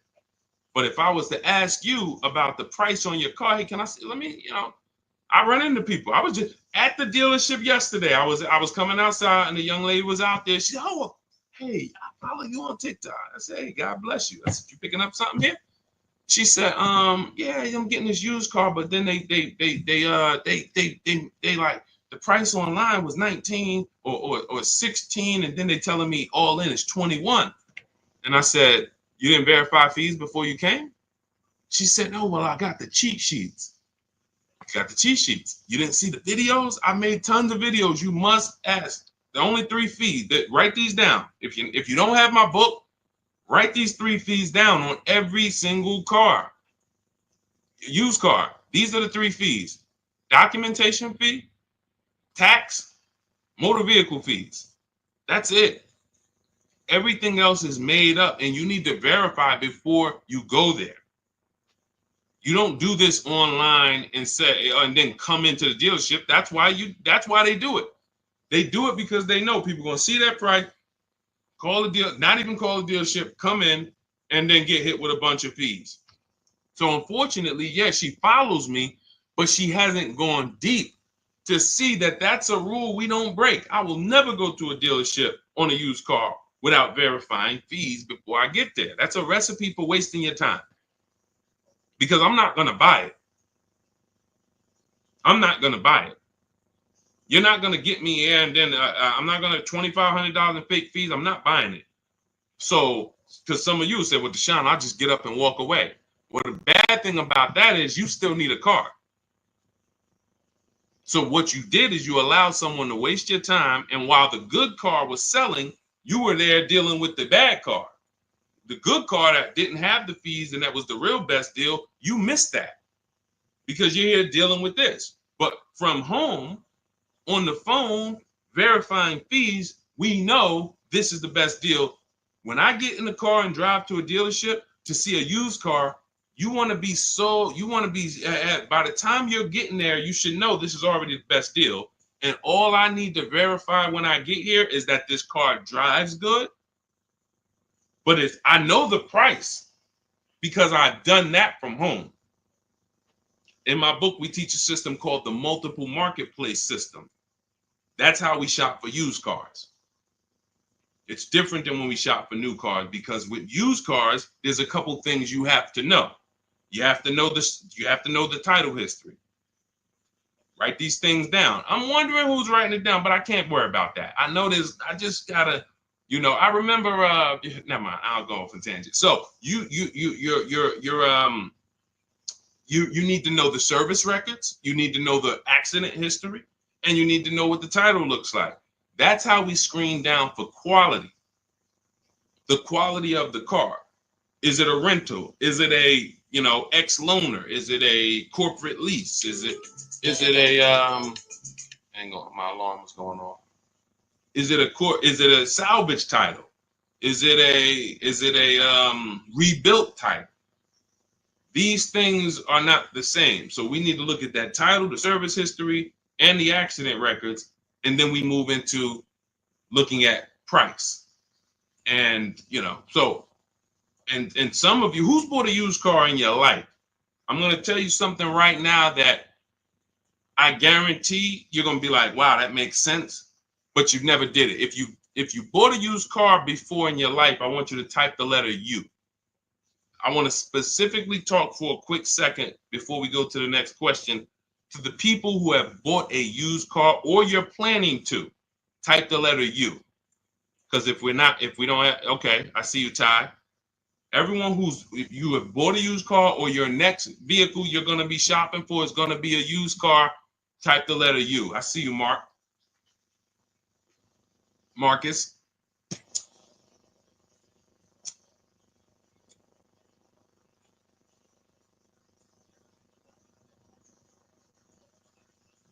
Okay, just a couple people. When you look at a used car, the most important thing to determining if you're overpaying is to know the original price.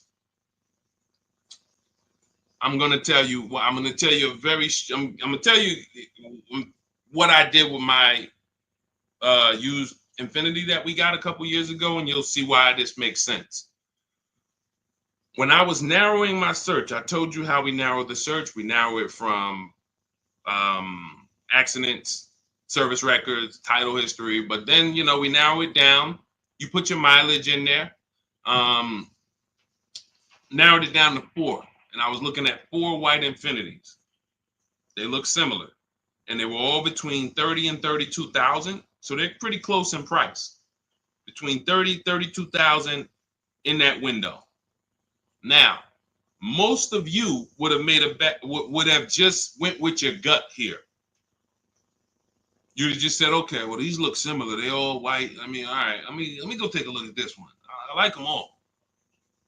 You would have made a horrible decision. I'm going to tell you why. Once we found out the brand new price, first of all, now I can see the equipment that's in the car. I remember when I was at the dealership, people would come in, replace their car and be like, Deshaun, on the next car, I want the remote start. And I'm like, hey, I'm sorry to let you know, but you have remote start on this car that you're getting rid of? I did. Yeah.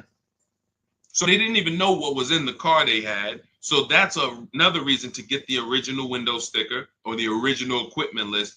But even more important than that is I get to see what was the cost of the car brand new.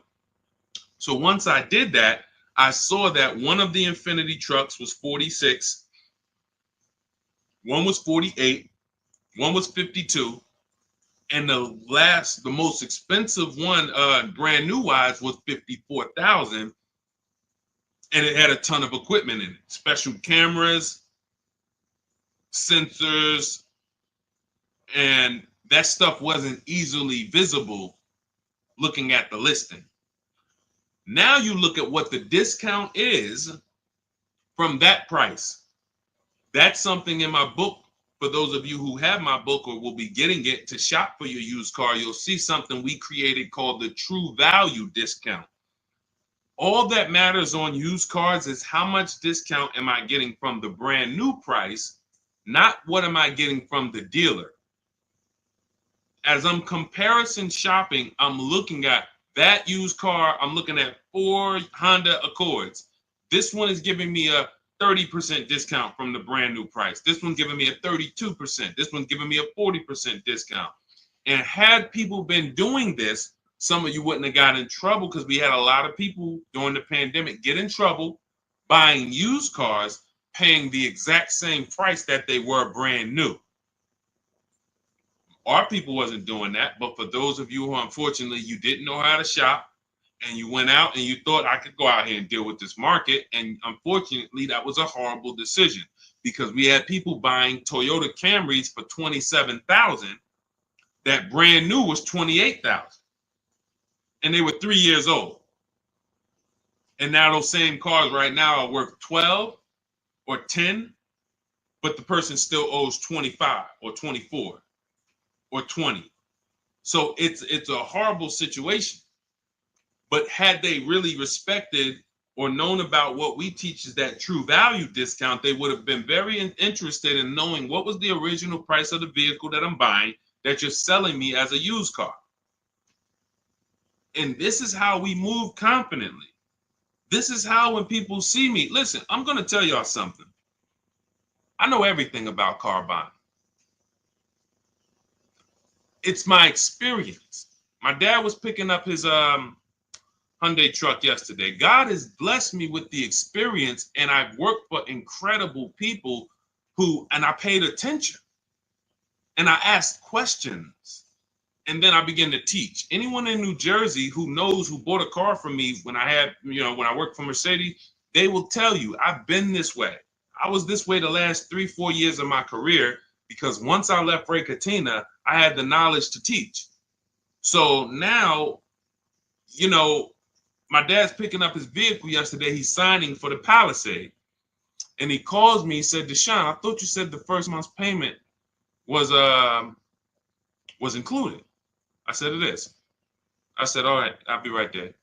He's taking a shot. That's what they're supposed to do. I don't blame them. All the best finance managers take a shot. What does that look like? Hey, okay, Mr. Jones, okay, perfect. Yeah, your monthly payment every month is going to be $439, and then you're putting $3,000 down. How do you want to pay the first payment? I thought it was included. No. The $3,000 down. That's your down payment. But you pay at the beginning on a lease. You pay at the beginning. How do you want to pay that payment? That's going to work 30 to 40% of the time, maybe more, depending on how sleek the people are. But when I went in there, I said that, don't worry, trust me. The best the finance managers I know that have made the most money, they got to do it. Because if you ask 10 times, you'll get 3, 4, 5 times. And then it's straight. He said, where does that money go? I said, it's profit. So wait, that's just that. So if they get you to pay that $400 or $500, I said $400 or $500. When I was at Mercedes, the first payment on some of the cars was $1,200 a month. $1,400 for a GLS. Still pulling it. Hey, how you want to pay your first payment? Okay, I guess I thought it was included, but yeah, you throw it on the credit card? Sure, that's fine. All right, so yeah, we'll get you out of here in like 10 minutes. Let me just take care of this paperwork, and you literally just got the $1,200, $1,400. He just couldn't believe. That's why when we left, he said, "Man, I really see you know this stuff." That's my experience. I've been in this since 2006. I've got more time in dealerships and in finance offices and things that isn't. And I ran my own. So when I'm giving you the game and you say, "Man, I get to access what this guy knows for $97 in his book," or if I get there and get a copy before the welcome offer expires, I get it for $24. That's why I said at the beginning of the show, we're trying to get you to believe in yourself. This is step by step from home. No one can bust into your house and say, "Hey, put that book down. What are you doing using this guy's stuff?" So you just have to believe in yourself because we're winning. I'm winning. I'm the person who they call for cars. My family still do it, but everyone who knows me, look at JC. These are people who, once you see, wait, I can't get this anywhere else. Then we can start to get you in the mindset to just believe that, okay, let me just trust that I can actually succeed using this so that I can start to enjoy my car shopping. That's really the name of the game. It's a shame for you to spend $10,000 to $100,000 on a vehicle and you just tolerated the process. We enjoy it and we love the deals. All right, so I don't know how I got on that, but that was good. So, all right, Dolan, throw up another one. Let's see what we got.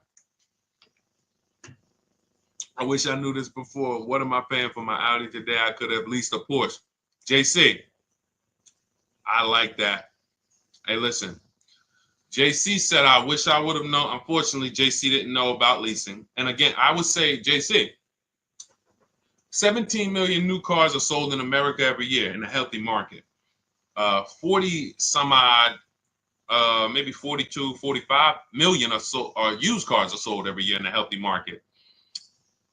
We know that number, because you can only lease a new car, that 17 million number, if we was to ask those 45 million, how many of you are keeping your cars 8 years? I would say on the low side,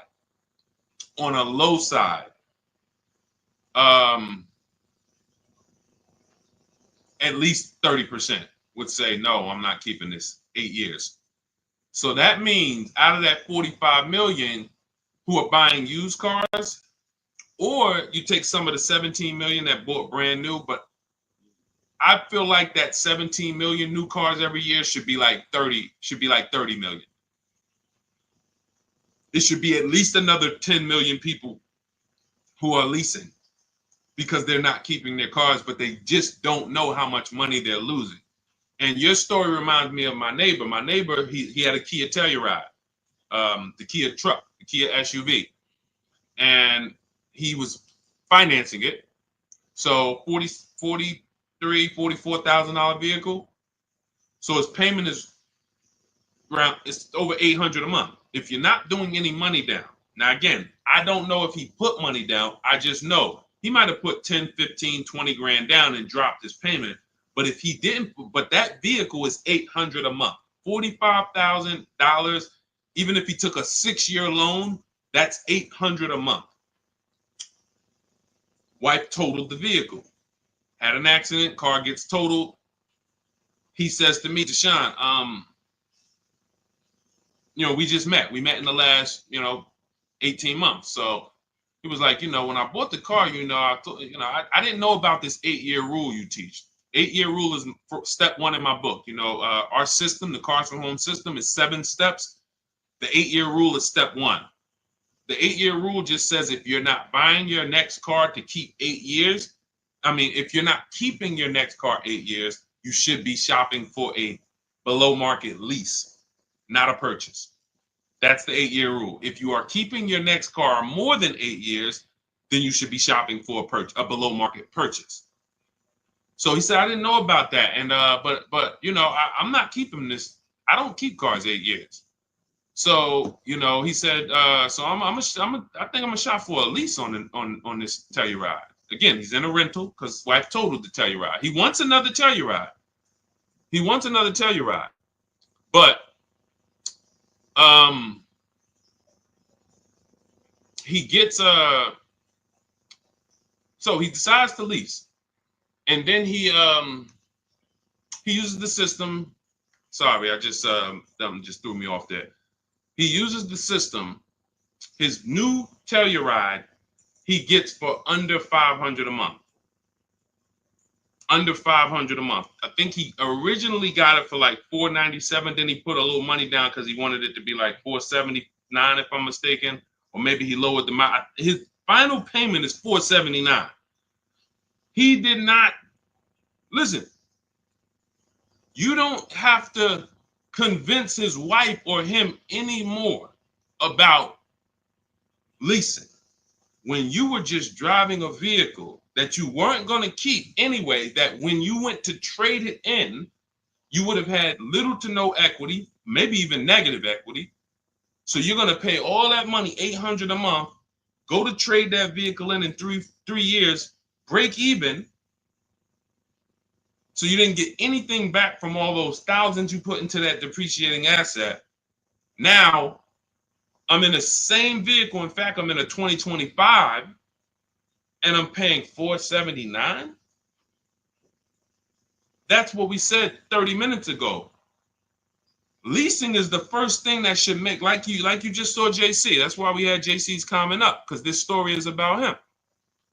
He said, what I'm paying for my Audi that I finance, I could have leased a Porsche. And we've had several people who got who came into, I remember Crystal's one of them. She got a Porsche Macan, and she got hip to leasing, JC, but she didn't get hip to competitive offers. So she was watching some of my stuff because she was shopping for the vehicle to buy, and then she got hip to, okay, I want to lease, and then she started looking at the lease offers, and I think they wanted like $1,200 a month that they had quoted her. She comes in, she gets her competitive offers. She gets it down to, man, let's see, can I find Tracy? It'll take too long. I'll share her on another stream because it's a bunch of, I don't usually share stuff from like last year, or because we have people, you know what I'm saying? We're in the market every day. So we're talking about 2024s, 2025s. You know what I'm saying? But I can pull a story from 2023 or from some 2022, you know. I always use Bonita as an example because people be like, yo, the market's bad. Can we get good deals? When, listen, we were in mid-pandemic when people were paying. I remember during the pandemic, if you know anyone who had a Kia Telluride during the pandemic, they were paying upwards of $5,000 and $10,000 over a sticker to get them. Some people still have them and are still buried in them because that's how much they overpaid to get these vehicles. Meanwhile, Bonita came in, no money down, got a Kia Telluride, her dream vehicle, she said $600 a month, sign and drive. That was in the world's worst car market. We were still getting people posting cars and getting deals. So it's just, that's what we call deal structure. These are deal structure mistakes. So you could be the best negotiator in the world, but without competitive offers, you're going to overpay. You could also get competitive offers, but without the right deal structure, you're going to overpay. Deal structure is, am I supposed to lease this vehicle or am I supposed to buy it? And if you just remember the 8-year rule, ask yourself that question, am I keeping this next car 8 years? If you are not, then if you purchase, you lose. Even if you buy a used car, because I know some of you, I know the thoughts, I know what you're thinking to try to get yourself out of, you know, embracing this new teaching. Because you're like, Deshaun, no, I just taught against leasing. I just taught that I shouldn't do that. I'll get a used car though. So don't I win if I get a used car? I got this. I was going to replace this 2020 Infiniti truck that I got. I got a great deal on it. It was $54,000 brand new. I got it for $31,800. It was a 42% discount off the brand new price. It was the best 2020 Infiniti truck in the market at the time. It had a bunch of features for the same price as all these other cars that didn't have them. So I got that vehicle. It had 26,000 miles on it. It had 14 months left on the warranty. Phenomenal deal. I put $5,000 down to get my payment to where I wanted it to be. I financed about whatever, 27,000 or whatever it was. 2 years later, I say to myself, I'm about to break my own rule. What does that mean? Me and my wife have leased cars. Sometimes I would buy one, but we've always had a lease in the house. We've always had a lease. That's hassle-free, low car payments, no maintenance, never got to worry about not having a warranty. So now I'm like, man, you know what? I think because you buy a vehicle you're in love with, your dream vehicle, and this wasn't it. So I'm like, all right, you know, when I get my Escalade and things that I know that I'm going to keep for 8-10 years, then that's the vehicles you buy. But vehicle, I'm like, I'm not going to keep this Infiniti 8 years. Now, I start plus I have that, not to mention, I'm seeing that I have people like you saw Ansley, and you haven't seen Rosalie yet, who got brand new QX50, QX60 deals, and they were paying ridiculous payments, $592. Rosalie put down, you can't see this, it's zoomed in. You guys can't see it on TikTok, but whenever you get a chance, if you pop over to Instagram, YouTube, Facebook, you can see the replay. I can't share this, unfortunately, on TikTok, but I tell you about it. And the people on the others, we're live on 4 platforms now: TikTok, Instagram, YouTube, Facebook. So when I saw their payments, and then I saw Ansley got a $58,000 vehicle, $554 a month. I'm like, all right, I think I want to go get me a lease on one of these brand new ones. So I got my lease. I put $1,200 out of pocket, $499 a month, $54,000 vehicle. But I went to, some of you guys know we don't trade cars. We get bids. I got bids from whenever you want to find out what your car is worth. These are the 6 websites you go to. You do not go to kellysbluebook.com. It's trash. CarMax, Driveway, Carvana, KBB Instant Cash Offer. You want cash offers. You want people who will buy cars every day, thousands of cars a month, making cash offers for you to see what your vehicle is really worth. And they pay more than most dealers. But KBB Instant Cash Offer, that's going to get you a local dealer's bid. AutoNation gets you a local dealer's bid. Car Gurus get you a local dealer's bid. Carvana, CarMax, and Driveway. 6 offers. So I get my offers, and then I get my payoff, and what do I see? The same. My vehicle's break even. Break even. Now you might say, well, if you break even, ain't that good though? Because you know you could get out of the vehicle, you don't have no negative equity. What happened to my $5,000 down payment?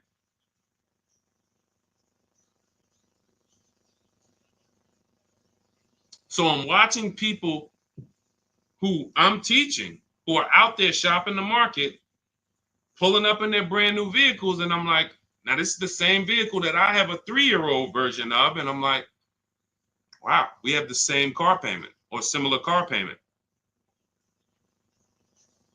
So some of you who think you're gonna get I buy used cars. That was the whole purpose of why I went here. Sean, I buy used cars though. Well, you didn't get a great if anything, I got as great a used car deal as you would get. It's not better considering what I saved off of it. I put $5,000 down, 6-year loan, because I plan on keeping the car. 2 years later, we look up, $5,000 down payment's gone. You can get out of it, but you not only did and that's the deal. When you buy a used car, thinking you're gonna escape the 8-year rule, yeah, Deshaun, I'm not gonna lease, but I'm gonna get me a used version. And all you do is pay the same money to drive what a person who's got a great lease deal pays to drive a brand new one. And yours is gonna have issues because you're not gonna have a warranty. And then you had to deal with that. So I put tires on the car. I didn't even include my $5,000 down payment. I didn't include that I replaced the tires and the brakes on the vehicle in the last 2 years. So let's say $7,000 that if I sold, I take the $7,000 loss. So I'm not exempt from any of this. None of you are. So I'm using this to tell you the 8-year rule is what you need to be looking at, leasing versus buying. And you need to understand that if you make these decisions wrong, you got your deal on the wrong footprint, wrong foundation, there's no way for you to get a great deal. You must ask yourself that. It's a depreciating asset. You've heard that for years. This is the practical application of how to make sure you win with it. So people say it's a depreciating asset. So what do I need to ask myself? How many years am I going to keep it?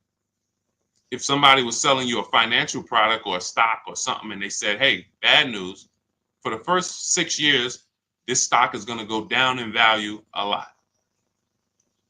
But after the 6th year, it starts to go up. And by the 10th year, you start to make money. But you got to hold it for at least 10 years. Then if you went into that process and you bought that product and you got out of that in five years, then you lose. It's a depreciating asset. You're getting something that, in the case of a car, it never comes back up. So the only way you win with cars is with long-term ownership. 8 to 10 years, that's when you win. And there's no one who can convince me otherwise. This is a numbers thing. See, what we do here is we talk numbers. All the people who given you this horrible financial advice, they never speak numbers. They rant.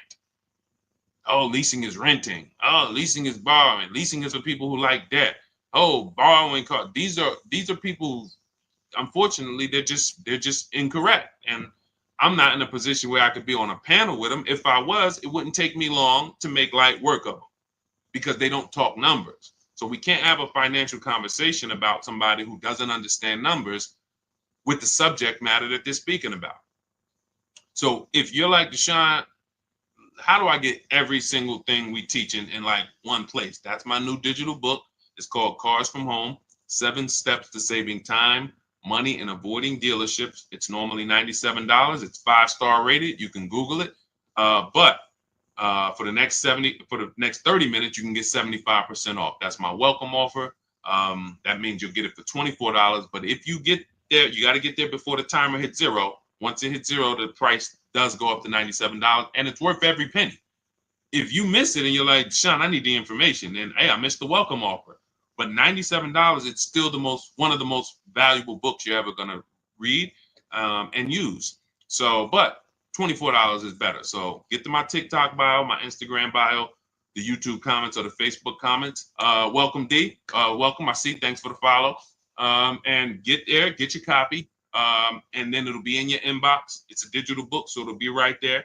And just follow it step by step. Don't jump ahead. Stay on your path. There's paths in there for everybody. People with bad credit, people who don't know how to negotiate, people who you need to stop negotiating because you can't negotiate your way to a below market deal. You can only get bids. High mileage drivers, you guys are losing a lot because you're depreciating asset even faster than the average person. So you are losing a lot. We have paths in there for you. And then, of course, our system for leasing, purchasing, and buying used cars is all in there step by step. So go grab your copy. 75% off in my TikTok bio, the Instagram bio, the YouTube comments, or the Facebook comments. For those of you who are like, you would rather work with us and try to see if we can qualify to shop together, just click that button that says Shop with Deshaun. That's for you who are like, you rather watch videos instead of reading. You prefer 3 to 5 minute step-by-step videos, and you prefer a community. We have a private Facebook group. That's when you see all of these people that I post their cars, they upload their cars and their deals to our private Facebook group. It's called it's called a graduation. So the first time you get your car using the Cars from Home system, you're a graduate. And then after that, you're an alumni. And we just had Sheree. Sheree is probably our most successful alumni. She just got her 4th car. She joined us in 2022, and she just said she's seen things get easier and easier. And when you join the Facebook group, you'll see her like right at the top, 4th car. So this is the world we want you to experience. Peace of mind and really, So if that's something for you, you can click that button in those same links that says Shop with Deshaun. See if you qualify.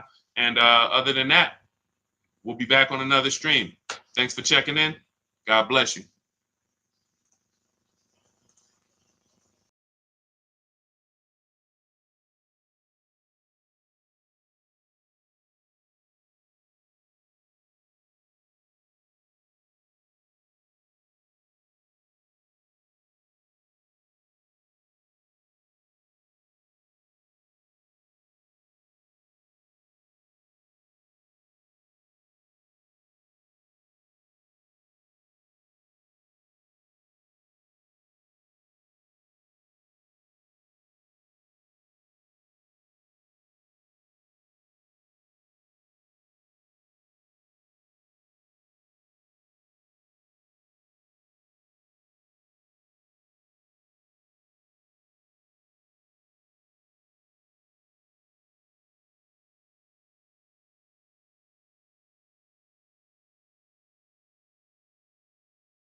Already done. I pulled up two articles, and I've been warning people to sell their electric vehicles before the election. If you go to Google and you just type in this simple term, electric vehicle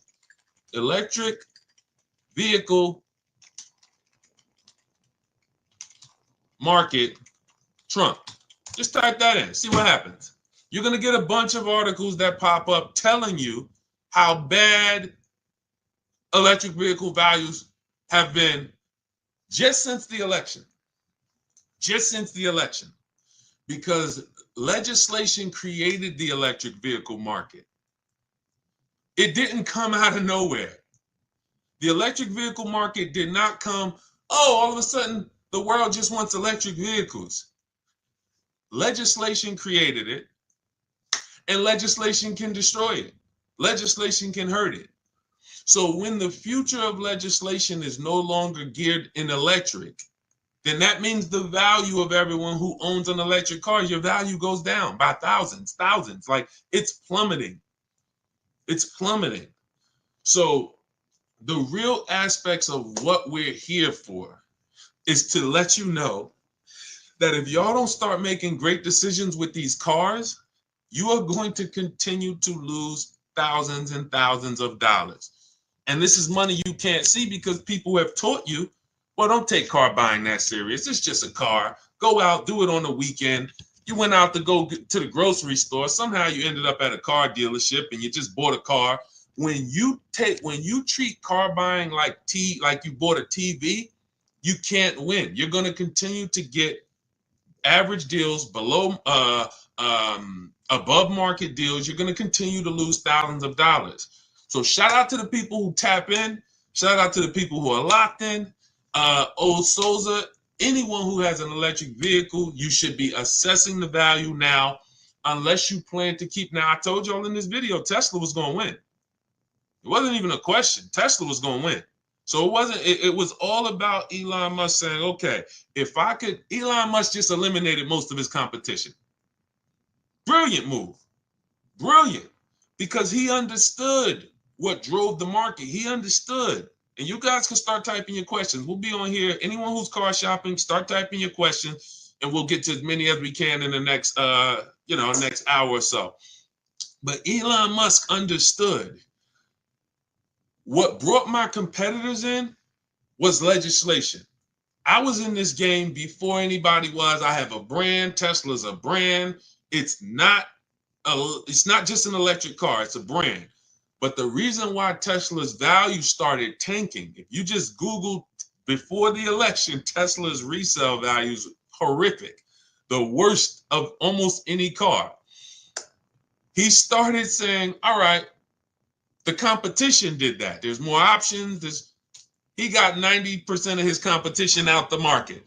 And it's a great move. From a business move, people are not going to make these electric vehicles. They're going to focus on gas. They're going to focus on the things that they used to, making better emissions, smaller engines, turbochargers, better fuel economy, just like they used to, and they're going to say, oh, thank God we're done with the electric. We're done with needing to do this liability stuff. All of these, it's the getting to the electric market, developing these things, batteries, and how they're going to be sustainable in the long run. Why the heck do we want to do that? I worked with Mercedes for 5 years, General Motors for 5 years. They didn't want to do that. They wanted to focus on making great cars, great fuel economy. That's why they got rid. Who remembers the V8 engine? Rest in peace. What's up, Serenity? What's up, Silent Storm? Who remembers V8 engines? Some of you, if you were in the car business or if you're old enough, you remember. If you're 20, 25, you don't know. You very rarely, I mean, you might know about the Hellcats. I don't even know. Are the Hellcats and the Demons still V8 even? Some of these vehicles are getting 600, 700 horsepower. Are they V8 engines? Somebody let me know. Somebody let me know. If you know somebody who has a Hellcat or a Demon, or because I know the AMGs, when we worked for Mercedes, the AMGs, which were always 5-liter and up V8 engines, you started seeing AMGs that were twin turbo V6. Why? Because they wanted to make cleaner, better vehicles for the environment, better fuel economy. That was their focus. The electric thing, they hated it. They hated it. It's expensive. The research is expensive. The liability is huge. We could burn somebody up with our car, start a fire. Why the heck we want to do this? And that's why they're going to be out the game. From this day forward, you're going to see less and less vehicles, and they're about to lose a ton of money because all the vehicles, look at the articles. Just look at the articles. All the vehicles that they're sitting on are almost worthless. Look, and Trump already said, forget about these electric incentives. they're going to sit on and lose tons of money on all this inventory. And they're going to look back and say, dang, that electric vehicle wave was a nightmare for us. Thank God it's over. Which means what happens to the people who own an electric vehicle? Sucks for you. Sucks for you. So that is what we do here. Everyone who was willing to listen, oh, you're going to win. You're going to win. So who's car shopping right now? What's up, JT? I see a lot of people checking in on TikTok. Good to see you, Humphrey Holiday, Ricardo Ramirez. Hold on, I see important time-sensitive question for you, Deshaun, over on the private page, please. Okay, you got it. You talking about the group page? Definitely. Who's car shopping right now? Who's car shopping right now? Let me know. Or you will be. You'll be car shopping. Does that mean hybrids also? Sugar mama, I think the value is in gas. So I think as long as you have the option for gas, you're good. When you don't have the option for gas, that's where the value is tanking. So I don't see this affecting hybrids. It's a great question. It's a great question. So who's car shopping? All right, I see you. I'm car shopping right now. I see you, Brandon. All right, I see you, Trust and Main Salon. Who's car shopping right now? In the spring, exiting a lease Hyundai. Okay, perfect. Okay. So who understands leasing? Type me if you understand lease. Matter of fact, here's a better question. Who doesn't lease? Who doesn't lease? You just would, whether you were taught never lease, you don't understand it, you had a bad experience with a lease. Who doesn't lease? Who doesn't lease? Because I am seeing that, thank God, a lot more people are being exposed to new knowledge. I drive too much and I have a dog. See, that doesn't matter. See, the best thing we can do right now is understand every way to acquire a car.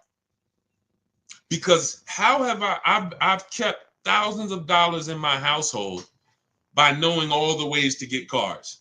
I'm going to tell you what I mean. When I was 22, I leased a Pontiac G6. I worked for Pontiac. I worked for General Motors. So I leased a Pontiac G6. It was $256 a month. Brand new car.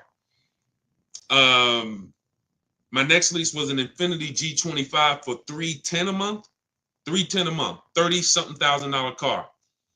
My next lease was a Q50 Infiniti, $45,000 car. It was $325 a month. My next lease was I had 3 Q50s in a row. I had one the first year it came out, 2014. Then I had a 2016, and then I had a 2019. 3 Q50s. Payment was $345, $365. And I think my last one was like maybe $390. Never over $400. Why is this so important? I watch my friends drive garbage for $500 per month. And when I say garbage, I mean vehicles that were, let me give you an example. And I don't mean, let me be clear. This is how big of a difference below market leases are, because people don't know how to get them. Somebody was on my page earlier talking about, hey, these lease prices that he talks about getting are not possible. They're not possible for you. I said, bet me $1,000. I said, you want to bet me $1,000? Jump on my live today. Bet me $1,000. I won't show you 20 people who are getting the same below market lease prices that I talk about. Danielle, Kimberly, Charles on his Palisade. Look, Zafrina on her Jeep Grand Cherokee. Melissa on her Hyundai. Jen. I never heard from them. Why is this so important? Because when you buy a car, you're buying the entire car. You have to pay the entire car, and it's expensive. It's expensive.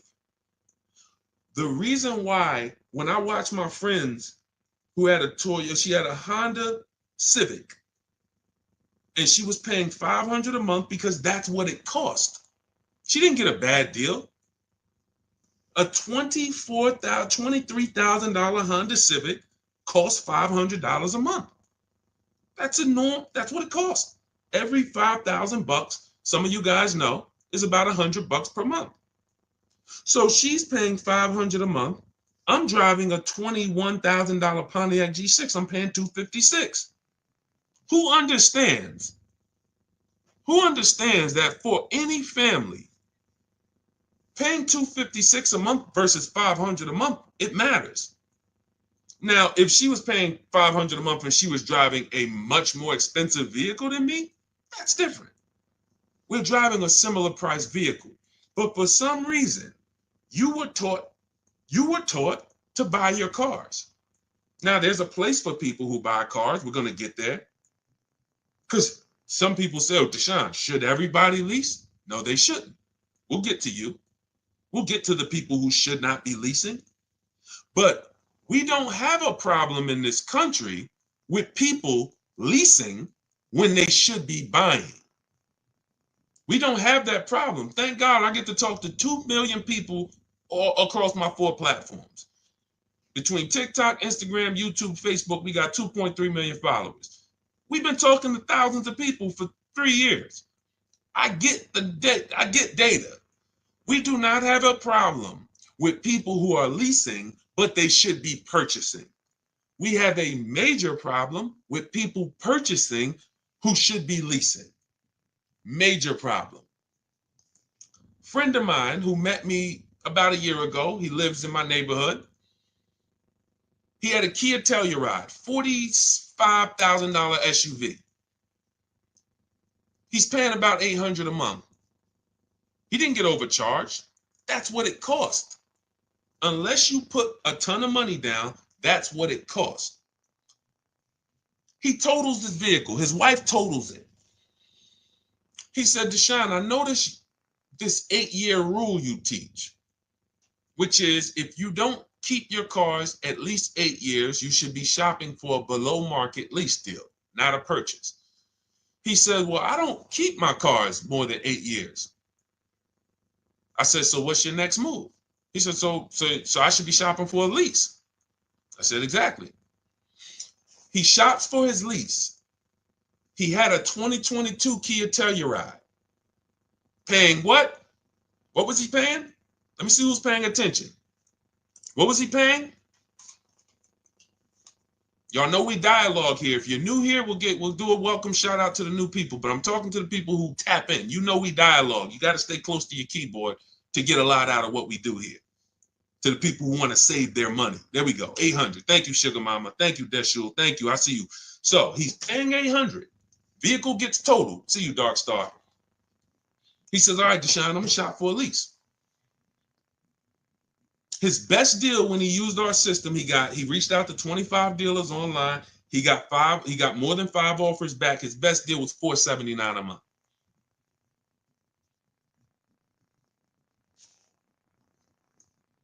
Vehicles in his driveway. It's been there since earlier this year when he picked it up. You understand? Do you think he needs any more convincing? He was driving a 2022, paying $800 a month. Fortunately for him, his vehicle gets totaled. Thank God his wife isn't hurt. Why do I say fortunately? Because he would have been stuck in a 5-year contract paying $800 a month for another 3 years. But now he's paying $479 a month, and he gets to keep $300 per month in his household. He didn't downgrade. He changed his structure. Who should be purchasing that? Long-term people. 8-year plus. Because when somebody's paying $300 a month less than you for the same car, it takes you a very long time to catch up to them. You got to pay off your car, keep it, because one thing about a lease is you're always going to have a payment. So you're always going to have a payment. So eventually the person who keeps their car a long time, 8+ years, they're going to catch up. Sugar Mama, after the lease, you lease again. See, that's the thing. After I leased the Infiniti for 3 years, I went and I got another one. And then I went and I got another one. And see, A long-term person is not switching their cars 8, 10 years. Who has a car outside they've had for at least 8 years? Type me in the comments. If you have a car in your driveway right now, you've had it for at least 8 years, minimum. Type the number of years you've had it. Type the number of years you've had it.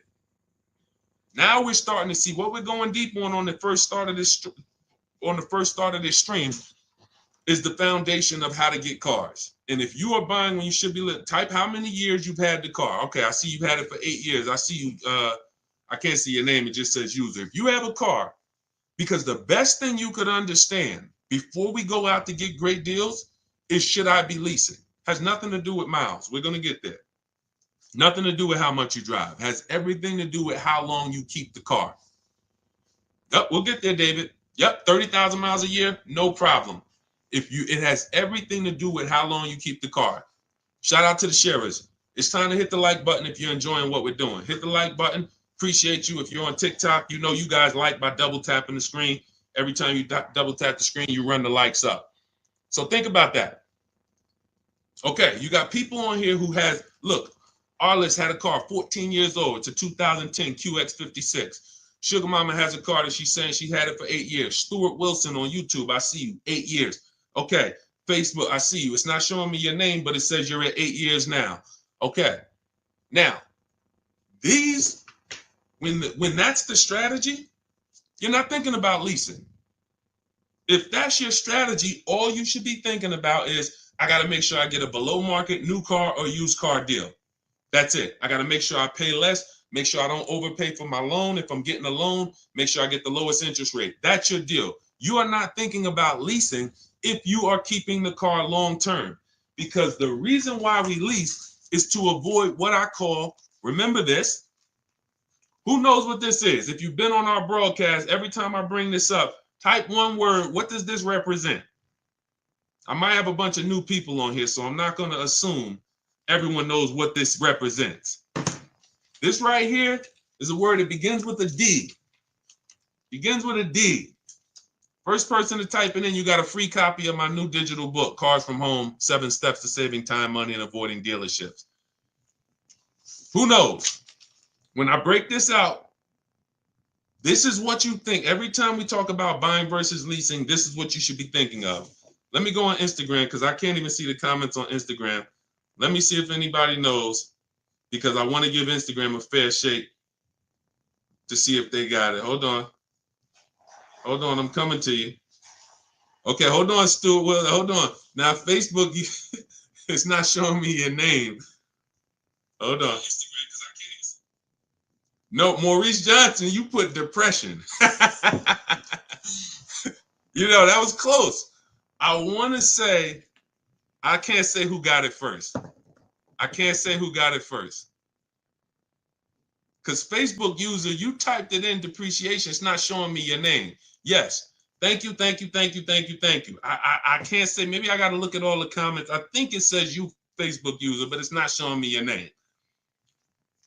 And I think if you message me in our private group, then that means you already have the book. Look, Stuart Wilson said, I got the book, give it to them. So thank you for the people who actually, know that, whether you got my book or whether you've been on the previous live.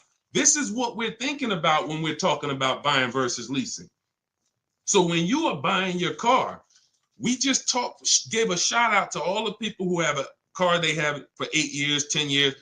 This is the value of your vehicle when you buy it. Whether you buy it new or whether you buy it pre-owned, you're losing thousands of dollars every year in depreciation. That's why you buy a $30,000 vehicle, you go back in 2 years, it's worth 20. Even if you got a great deal on it. That's just what it is. The vehicles lose value. Now think about this. Some of you who are saying, oh, Deshaun, don't I drive too much to lease? You're depreciating your vehicle whether you buy or lease. And with you guys, with the high mileage drivers, your depreciation is even much more drastic because you're destroying the value of the vehicle in a short term. You go out, you put 30,000 miles a year on a car. That's 90,000 miles in 3 years. Who is that attractive to the next buyer? That means no, that's not attractive. So when you go out and you drive high miles and you think, well, because I bought my vehicle, I guess I'm okay.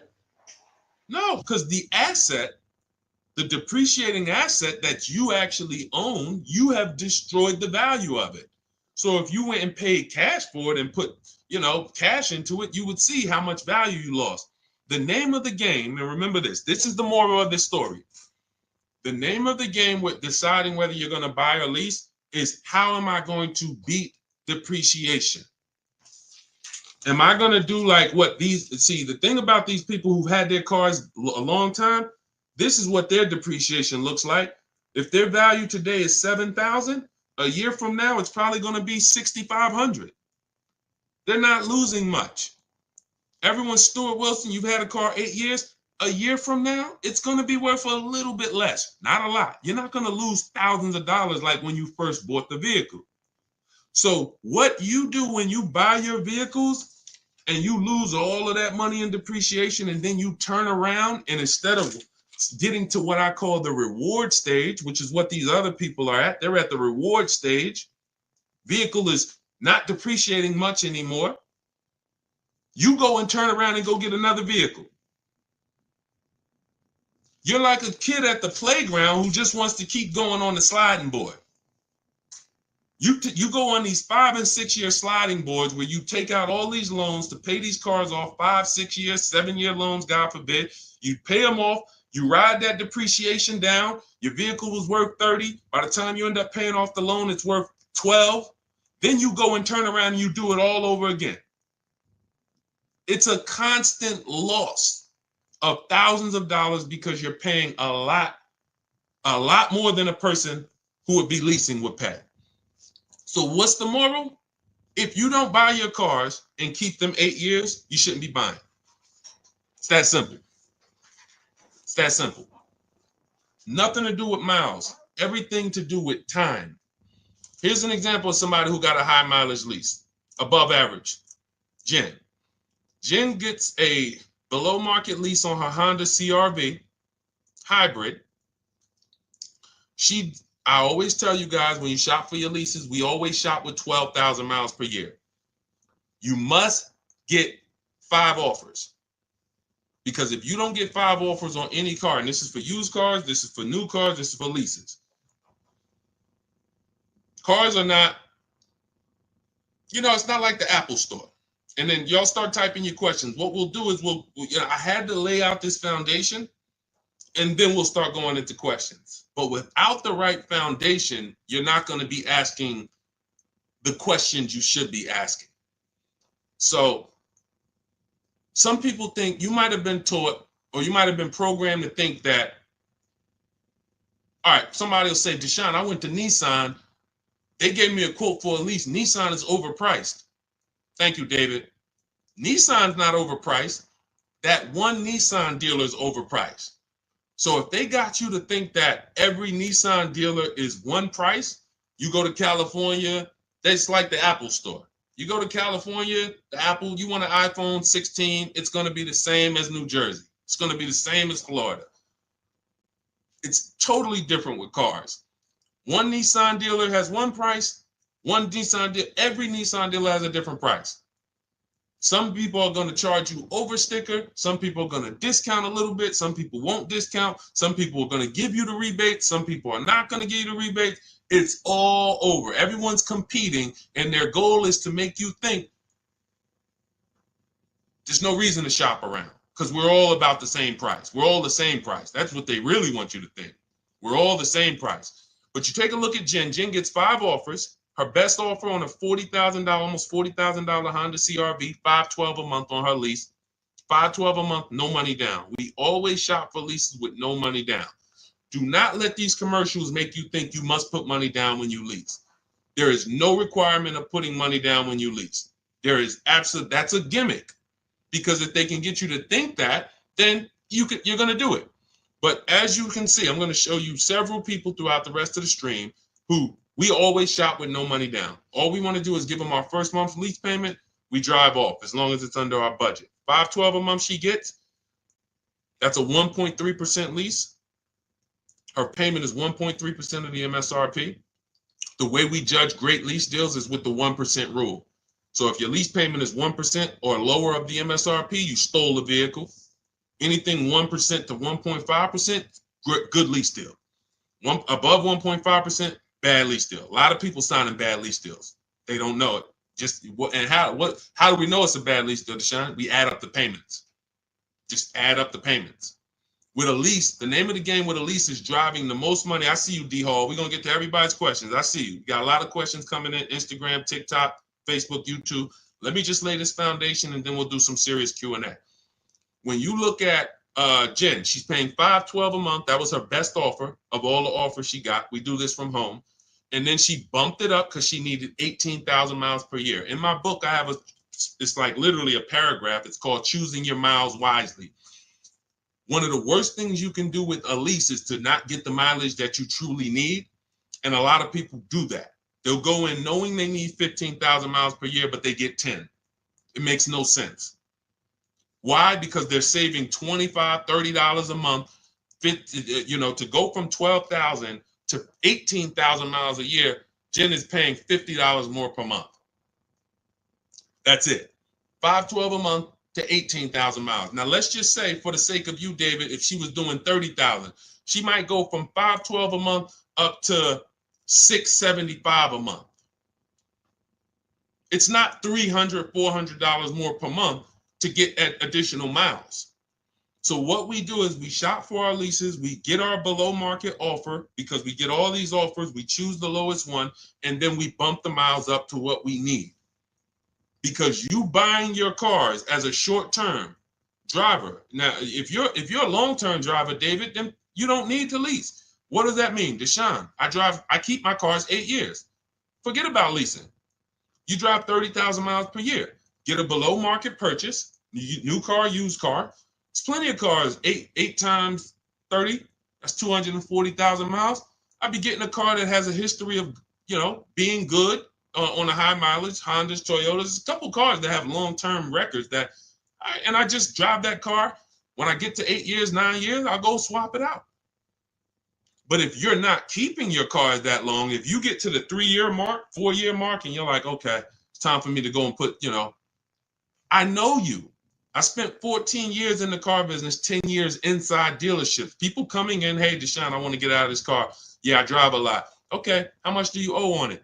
I still owe like 14,000. Well, you got 160,000 miles on it, so the car's worth like 5. You got 10 grand of negative equity.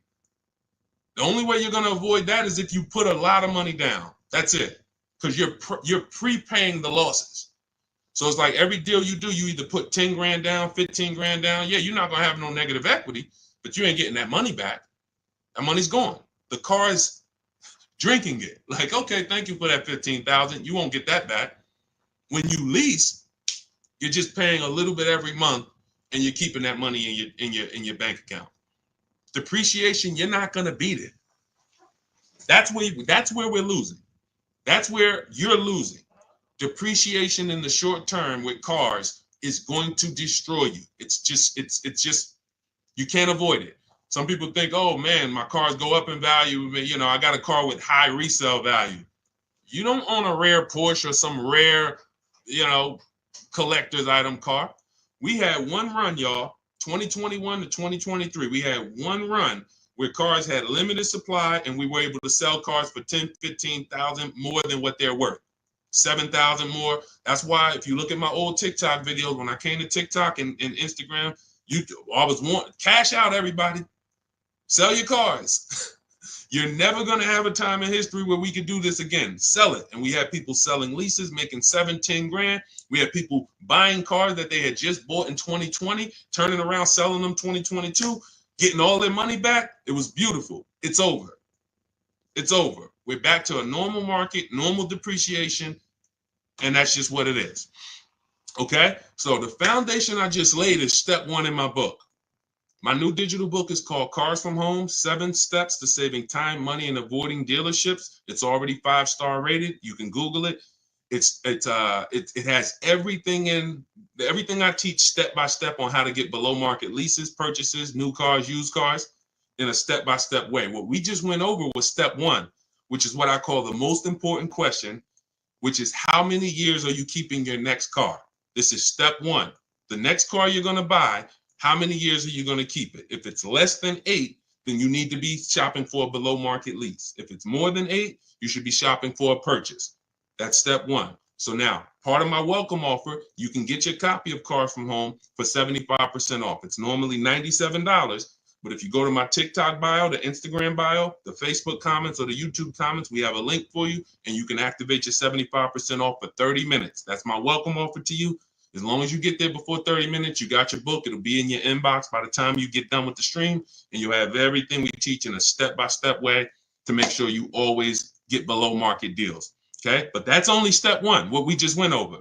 Now, let's get into some questions. Go grab your book, come back to the stream, and make sure when you get your book, you screenshot the thank you page. As soon as you purchase, it's a page that says open your book below. I also email you a copy, but sometimes people type in their email wrong. You're typing a little fast, and on that page you're going to screenshot is my support team's email, just in case you don't see that email in your inbox in 10 minutes. Just email my support team and they'll get you your copy of your book. Okay, but it's also on the thank you page, so you can save it to your computer. Okay, Dolan, we had a lot of questions, so let's just start pulling them up and let's get to them. You guys can keep typing your questions. Dolan's gonna pull them in as much as we'll go over as much as we can. Can we go over what to do when getting a lease? We'll get to you. We got you, D Hall. We're coming. I see you, Instagram. Okay, I bought a car from a private seller. He's basically scammed me, and now I have the car with no title. What can I do now? First thing I do is make a police report.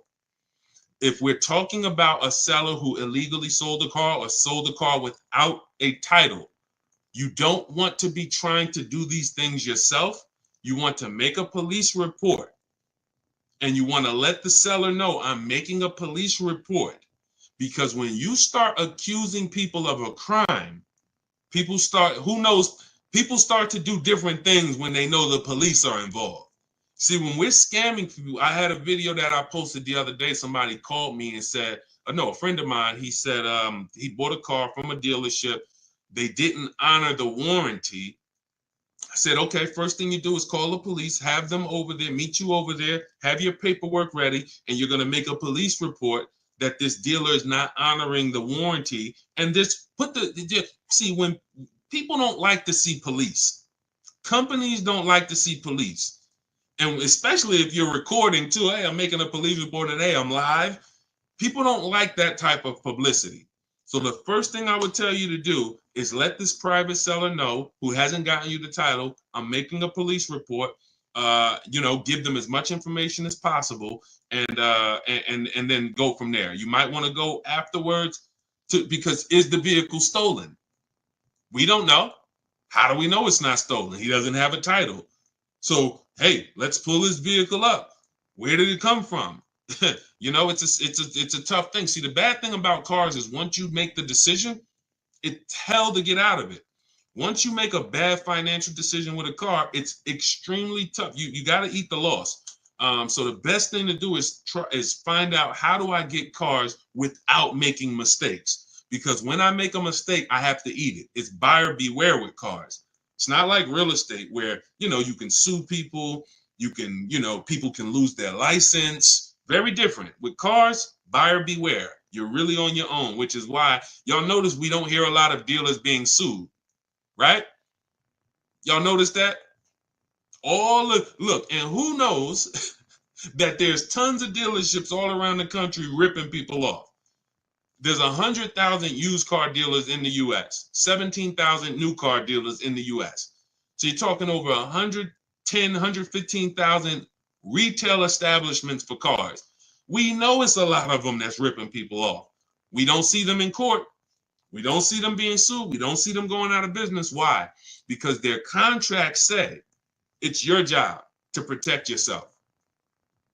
And unfortunately, not many lawyers want to take the case. If it's not a blatant criminal aspect, not many lawyers are going to take the case to sue a car dealership because they know their paperwork says it's buyer beware. Okay?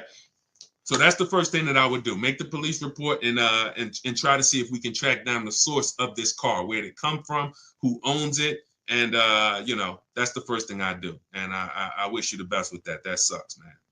Go ahead, Dolan. All right. What do you do if you drive more than 12,000 miles per year? That doesn't matter. 12,000 miles per year is still on the low side of miles. 12,000. Now, if you drive more than that, if you drive 15,000, that's just above average. What I'm teaching now when it comes to shopping for cars is, especially used cars, 12,000 miles and lower is low miles. So right now we're in the 2025 model year. Whenever you're shopping for a used car, you want to ask yourself, what model year am I in? And usually after the fall, you're going to be in the next model year. So even if you're in 2025, okay, you could be in a 2026 model year. So then we look back and say, okay, if I'm looking for a 3-year-old car, average low miles is 10,000 miles per year or 12. Now, once you get up to 15, that's above average. That's not high yet. Above 15, 16, 17, 18, now we're getting to the high mileage. So it's not a matter of, 12,000 miles per year is really, it's still low. If you call it average, you can call it average, but there's nothing there's nothing that you would change based on you driving 12,000 miles a year or 15. And again, it has nothing to do with how much you drive. Leasing versus buying has nothing to do with how much you drive. The reason I learned about high mileage leases, I was a sales manager at Hyundai for a very short period of time, 6 weeks. It was a highway dealer on Route 1, New Jersey. It was literally like the owner's indicted. If you ever could imagine the typical highway dealership, this was it. And I've always worked at phenomenal places. I've always worked with great management teams, great sales staff, great culture. This was the opposite. This was like straight up, drugs in the bathroom, fights. I had to break up a fight between two of my sales team. It was just like, and it wasn't a physical fight, but they were about to fight. So I had to be peacemaker there. It was just 6 weeks. I said, thank you. I gave them the key back to the car that they let me drive, the demo. And I said, okay, thank you. God bless. This is not for me. But I learned something extremely valuable there. I had a customer who came back. He was returning his lease. He had 72,000 miles on the car. And I said, wow, you leased this? He said, yeah, I always lease. He said, I used to buy my cars and I would just make big down payments, $10,000 down payments. I wasn't getting the money back. And I just started leasing and I put a lot less money into the car. And when I looked at his paperwork, his lease payment for 25,000 miles per year was only like $150 more per month than what a normal below market deal would be. So if let's say a below market deal on a Hyundai back then, Sonata was like, let's say, $299 or $325, he was paying like $500, and let's say it was $325. I remember looking and saying, this is like $150, $175 more, but you're driving 25,000 miles per year. Now, fast forward, if he's driving 25,000 miles per year and he bought the vehicle, and then he comes back in 4 years with 100,000 miles on it, he still owes a ton of money, because y'all got to realize when you take out a car loan, your car loan moves so slow, doesn't it? You'll look at your loan and 2 years later, you're like, wait, I still owe all of this? Yeah, it moves very, very slow because it's amortizing.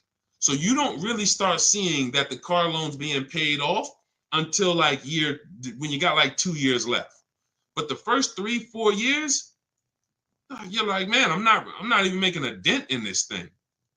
Which means when you come back in 4 years with 100,000 miles on your car as a high mileage driver, your car is worthless, not worthless, but literally it's probably worth half of what you bought it for, but your loan is still very high. So when I saw that, it's like, wow, that's when I began to teach my clients in the dealership about high mileage leasing, because I had never experienced it before then. I had never really experienced, I never saw it. It didn't click until then. Has nothing to do with how much you drive. Has everything to do with how long you're going to keep the car. That's why Step one in my book is called The Most Important Question. There's nothing more important than this. How many years? Hey, Tawana, what's going on? Thanks for tapping in. There's nothing more important than how many years you're going to keep the car. Because if you were buying, and we'll wrap this up with this statement, if you were buying a depreciating anything, if you sat down with a financial advisor and you said, okay, I want to buy this stock, and they told you, well, this stock has a short-term depreciation, but in the long run, it goes up. Well, can you explain that to me? Okay, well, the people who buy this stock, it goes down tremendously for 5 years, but then it shoots up for the next 6 years. You'd be like, okay, well, I'm only going to keep it about 5 years. They would tell you, then don't buy this stock. You say, well, I'm buying it anyway. Well, that's a bad decision. That's what's happening with cars. You're looking at cars. Every car you look at is going to go like this for the first 5, 6 years. So when you buy it, but you're not keeping your car more than 4, 5, 6 years, you literally, right when the car is going to start leveling out in depreciation, which means this is the reward stage. This is the benefit to you for buying the car. You went through this hell. Now it leveled out, and you have a vehicle that you paid off that you can keep for 4, 5, 6, 7 more years, paid off, not really losing value. That is this is the purchase. This is who should be purchasing. If this is not you, you're just riding this roller coaster down, and then you go and you get another car, ride it down. It has nothing to do with how much you drive. And the more you drive, the steeper the decline is over the first 5, 6 years. Understand this. All right. I think we made everybody clear on that. If you're clear, type $signs if you got that. Type $signs if you got that. Okay, everybody clear? Type $signs if you got that. Let's see. Okay, I see you, Dark Star. I see you, Tawana Bank. Okay, I see you. Okay, I see you, Sugar Mama. Okay, Sharon. Perfect. That's what all right. We want to make sure you are locking these concepts in. These concepts do not change. We are so far ahead of what's being taught in the market.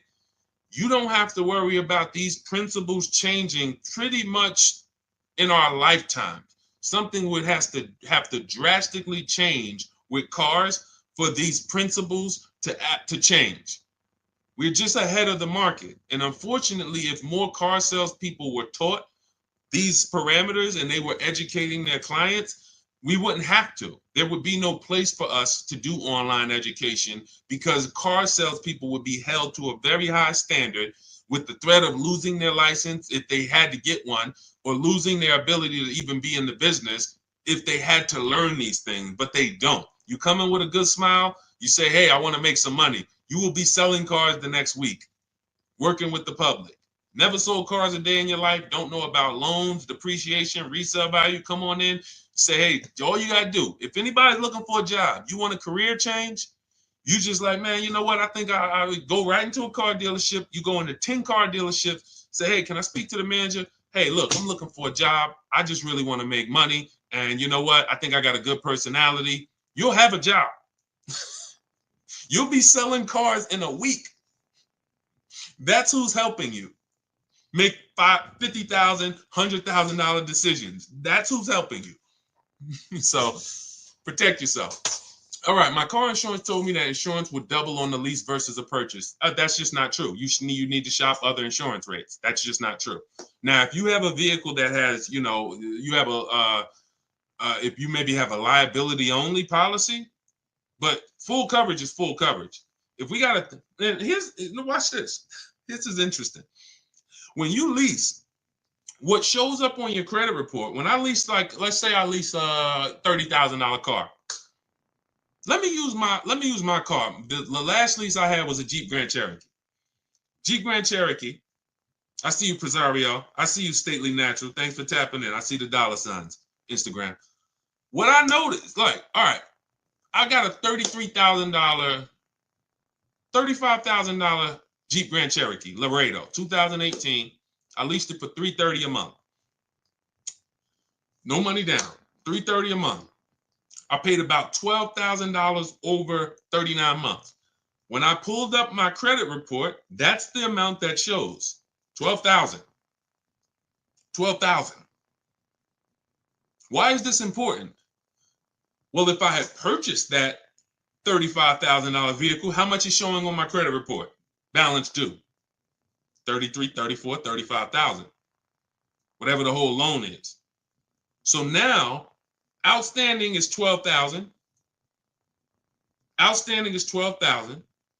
If God forbid the vehicle's totaled, the insurance company pays it off and I go get another vehicle. I don't have to worry about losses or anything like that. Now, if I put money down, that's a different question. That's the reason why we need to know our risk of putting money down on a lease, because if the vehicle's stolen or totaled, you don't get the money back. So it's very important. That's another reason we shop for every lease with no money down. Very important. But when it comes to insurance, the same vehicle that I'm driving for $33,000 that I leased is the same vehicle that that if I purchased it, I would need to insure with full coverage. Nothing changes, but with a lease, I'm responsible for less. Think about that. So from an insurance standpoint, I'm responsible for less. I'm only responsible for $12,000 of payments over the next 3 years on this vehicle. The bank is responsible for the balance. So that's why I don't see a lease. I've leased vehicles. I purchased vehicles. We leased several cars before we purchased our Infiniti truck. I didn't see my insurance drop when we purchased this Infiniti truck. I didn't be like, oh no, I didn't see my insurance go up. So what it sounds like to me is you now need to shop for insurance. Because if your insurance broker told you that your insurance is going to go up by leasing, they're incompetent. Because there's no way, maybe the companies they use, or like I said, maybe you have liability only. If you got liability only, which that's not even recommended. So if you have liability only, if your vehicle has any value, you should look into that. You should Google why having only liability is a bad thing. I'm not giving insurance advice because it's not my thing, but I have read it. So I can't see your insurance company telling you that and it making any type of financial sense. You might need to get a new broker, and you're one of the rare people that even still uses an insurance broker. Shop him against an online broker. Go to Insurify, online broker. See if Insurify will shop a bunch of companies for you and save you money. Because Insurify will shop a bunch of companies for you, and why are we paying a human that got to eat? I'd rather an app that takes a small percentage of commission from the companies than a person who needs to actually feed his whole family based on my insurance policies and premiums. I'm gonna move on. All right. Now look, I don't talk about insurance. That's a great question. But I talk about everything else in my new digital book. It's called Cars from Home, 7 Steps to Saving Time, Money, and Avoiding Dealerships. It's 5-star rated. You can Google it. You can thank you to everyone who's reviewed it. And you can see that everything's in there, step by step. Leasing, below market leases, below market purchases, below market used cars, new cars, all in there step by step. You can get a copy as part of my welcome offer for 75% off. It's normally a $97 book. It's worth way more than that. But I had to price it somewhere to let you know it's not a normal book. It'll be one of the most valuable books you own. I won't say the most valuable, but financially, it will be one of the most valuable books you own. So part of my welcome offer, you can get a copy for 75% off. That'll be $24, but it's only for 30 minutes. So you can go to my TikTok bio, my Instagram bio, the YouTube comments or the Facebook comments, click those links. You'll activate your 75% off, and then just grab your book, and it'll be in your inbox by the time we get off the stream. You'll have everything we teach step by step, everything we've helped thousands of people do. When you type in my name, you can see all I care about is the people's results. That's why we sit here all day and we talk about other people's results, not just my results, people who are using these strategies and getting these results over and over and over again. All right, so go grab your book, come back to the stream, and thank you to everybody who's reviewed the book. It does matter. It does matter. We appreciate you. All right, Dolan, pull up the next question. Let's keep it moving. Okay. All right, we got a lot of questions coming. I'm seeing questions coming from every single platform. So, all right, type your question and try to type it in one. Don't type it in like multiple kind of segments. All right, go ahead, Dolan, bring that one back up. My car's okay. Well, we already did that. Let's move to the next one. All right, is it worth considering a lease if you plan to keep the car at the end of the term? Why are we doing this? Why are we doing this? Like, I don't know. Okay, let me answer this. So, why are we leasing and then we want to buy it at the end? I can't get that. All right, let me be clear on this. This is a horrible way to move, and I'm going to explain why. The benefit of leasing is we drive vehicles for cents on the dollar compared to people who purchase. Look at this. Raphael has a $46,000 Jeep Grand Cherokee. She's paying $549 a month, no money down. Now, every $5,000 on a loan is how much per month? Every $5,000 on a loan is how much per month? Thank you, Sherwin. I'm using the book currently. It's extremely helpful. Thank you very much. All right, and I see your question too, Sherwin. We'll pull that in. But every $5,000 on a loan is how much per month? Thank you, Robert Gregory. All right, $100. Jen 79, $100. Listen. Y'all know I love seeing the stuff sticking. That's what shows me like you're locked in. Okay. Again, principles that will not change. Principles that will not change. Every $5,000 on a loan is about $100 per month. I see you, KK07. Yes. So now let's compare this below market lease that Raphael got for $549 to what it would have cost her if she purchased this Jeep. Let's just say, because I know what you're thinking. Well, Deshaun, we're not paying list price there. Let's just say that she got a great deal. Okay, let's say she got a great deal. Let's say they took off $6,000. Let's say she got it for $40. She got it for $40. Oh, and now let's go. What about the taxes? Okay, let's just give her the taxes too. So let's be ultra conservative to show you how different a below market lease is from a purchase. Let's say they took off $6,000 for her, and let's just not even include the taxes, which would probably be another $3,000. $40,000 loan, her payment's about $800 a month for 5 years. If she takes it for 6 years, she might be able to get it to like $720, depends on the interest rate. She's paying $549. She's paying $549. Now, again, if she's a short-term person, this is what matters. If you're a long-term person, then take the higher payment, pay off the vehicle, and then, but when you go from this type of beautiful structure, driving brand new cars for cents on the dollar, to now purchasing a used car. What do you mean? I thought we were talking about buying the lease out. If you buy your lease out, you are doing nothing but purchasing a used car. The only difference is it's your car. That's the only difference. When you buy your lease out, you come in, and I remember people would come into the dealership. What's so bad is it's not even exciting. So they go in, they do the paperwork, they come out because you got to get a new loan, or if you're going to pay cash, and then you come out and we need a new temp tag, and I'm putting the temp tag on the car, and I'm like, hey, you just bought your car. They're like, I guess you don't even get the excitement of buying a used car. When you buy a used car, at least when you drive it off, you're like, oh, yeah, baby, it's new to me. You don't even get that when you buy your lease out. So now let's go deeper on why buying your lease is a horrible idea. Average lease is going to be 3 years. We do not take 4-year leases. Why? You're paying too much for a vehicle you're giving back. Add up the payments. The value with leasing is when you add up those payments compared to what you bought, the MSRP, it should be low. Should be a low percentage of what I drove this much car for this much money. Great value. So when we take 4-year leases and there's 4 years of payments for a vehicle we're giving back, bad value. So now, average lease is 3 years. In order, when you buy your lease out, in order to get a payment that is somewhat close to what the original lease payment was, you're going to have to take another 5 or 6 year loan. Now you've already had it for 3. Now you're coming back and you're going to buy the balance for 5 years. Let's give it the minimum. How many years on the loan is that, people? How many years of payments on the exact same car is that? Thank you, Sharon. Thank you, Tanj. 8.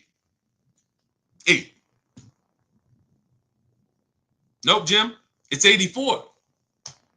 No, I'm wrong. It's 96 months. Jim says 72 months. No, it's not. 72 months would be 6 years.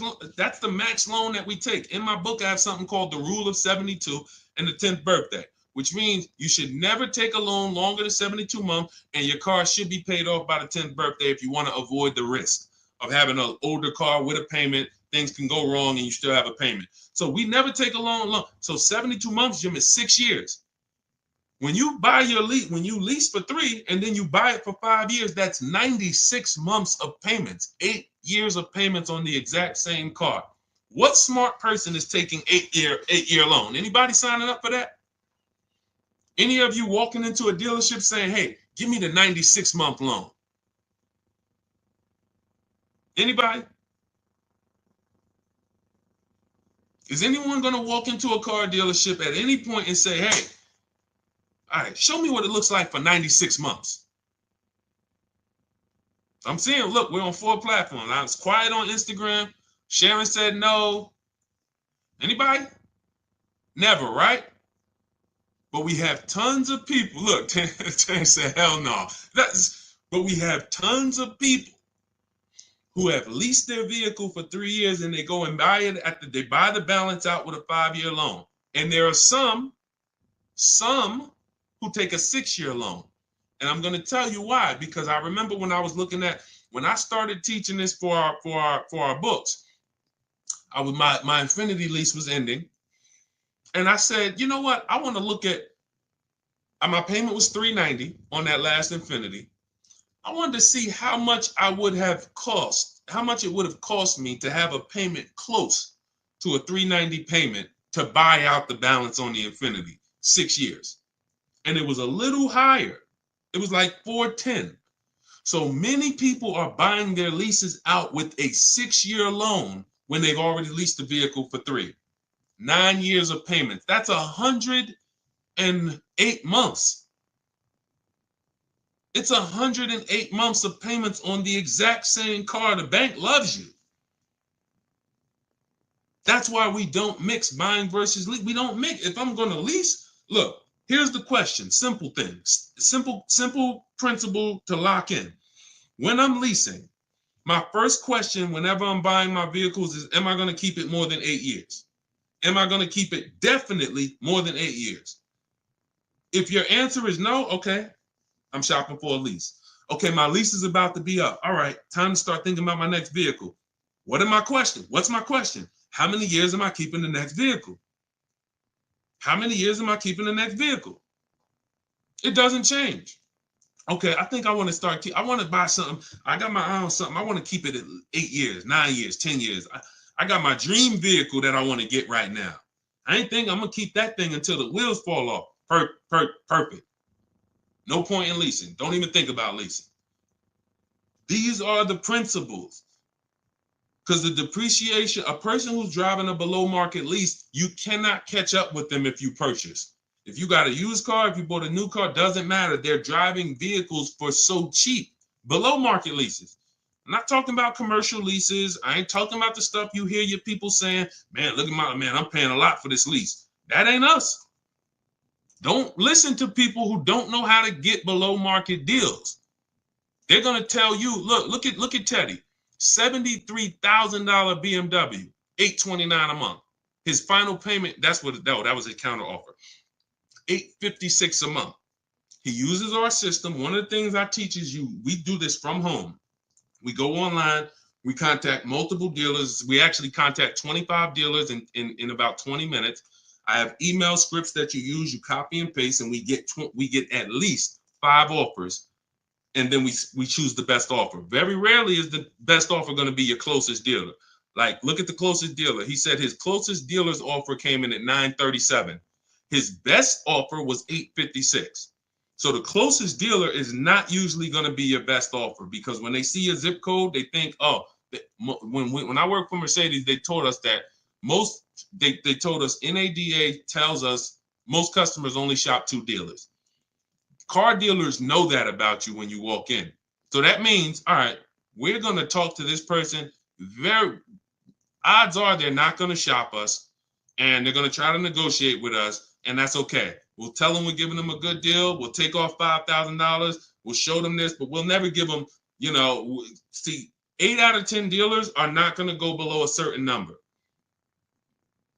So you don't know that when you say, look, you might think, let me show you how dangerous negotiating with a dealer one-to-one is and why we never do it. You take somebody like Sean. Sean gets $21,000 off of his F-150 Lightning. If he had negotiated with one dealer on this, let me go to his follow-up, because he was asking me, did I think this was a great deal? And I said, well, if it's your best offer, then it's a great deal. Hold on. Let me see. Can I find this follow-up on Sean? See, I want y'all to understand, we never talk numbers in a dealer. We never talk numbers in a dealer. You don't have any leverage. You cannot shop competitors. And the only way that you're going to get a great deal is shopping competitors. In fact, I don't need to go deep on that. I don't need to go deep on that. When you don't shop, when you don't step back and get multiple offers, somebody might take off $7,000. There's somebody who bought an F-150 Lightning just like Sean, just like the $21,000 discount I just showed you with Sean. And they were in the dealer and they were negotiating back and forth. And that guy or that woman went home and said, guess what? I got a great deal on this truck, $73,000. Guess how much I got them to take off? Oh, how much? $12,000. Ooh, $12,000. That's good. That's the biggest discount we ever got. Yeah, I roughed them up. Yeah, he didn't want to do it. But meanwhile, what do we know? Sean shopped the whole market, got multiple dealers, saw several offers, saw the $12,000 discount, saw the $7,000 discount, saw a $15,000 discount. And then this one dealer comes in who's far away from him, who said, hey, I'll take off $21,000. I'm on my way. That's why we never talk numbers in the dealership. That's why our system is called Cars from Home. 90% to sometimes 100% of what we do and how we get these below market deals is done from home, not in the dealership. So all of this is in my new book. It's a digital book, so it'll be in your inbox in minutes. You can get your copy as part of my welcome offer for 75% off. It's normally $97. You can Google it, Cars from Home, 7 Steps to Saving Time, Money, and Avoiding Dealers. You'll see it's 5-star rated on Goodreads. And you can get your copy for 75% off. You won't pay the normal $97 price. You will be you'll get yours for $24, but it's only for 30 minutes. So go to my TikTok bio, my Instagram bio, the YouTube comments, or the Facebook comments. Click that link, and then you'll see that we have you'll see the countdown. As long as you get there before the 30 minutes, you got yours for $24. That's our welcome offer.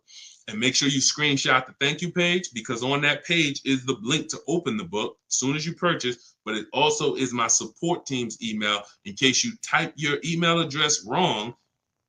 We can't send a book to an incorrect email. So if that book is not in your inbox in 10 minutes, just email my support team and we'll get you the book. All right, that's my welcome offer. Go get your book. Come on back to the stream. All right, go ahead, Dolan. Let's keep it moving. I know we got some more. I see KK. I see we got a... Go ahead. That's a good question. New presidency, but we'll get to that. I drive 30,000 miles a year. Well, we already hit on that. I actually answered that already about high mileage leasing. Not we anybody who just jumped on and you drive a lot of miles, 18,000, 20,000, 25,000, 30,000. You want to go jump on YouTube. Watch the early part of the stream, because that we saved the stream, or Facebook, and you'll see we went deep on that for about 15 minutes about how leasing has nothing to do with the mileage you drive. I gave you examples of high mileage leases, Jen with her 18,000 mile a year lease. And then I talked to you about when I learned about high mileage leasing, which is when in Hyundai and my client who came in with a 25,000 mile a year lease, and they were only paying $175 more per month than a great lease. So yeah, just go back and catch that. Go ahead, Dolan.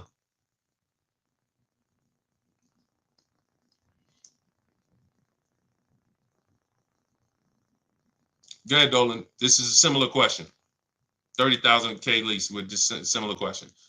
My daughter just crashed her car. Sorry to hear that. Credit is mediocre. Any tips? I go the least expensive car that I can get.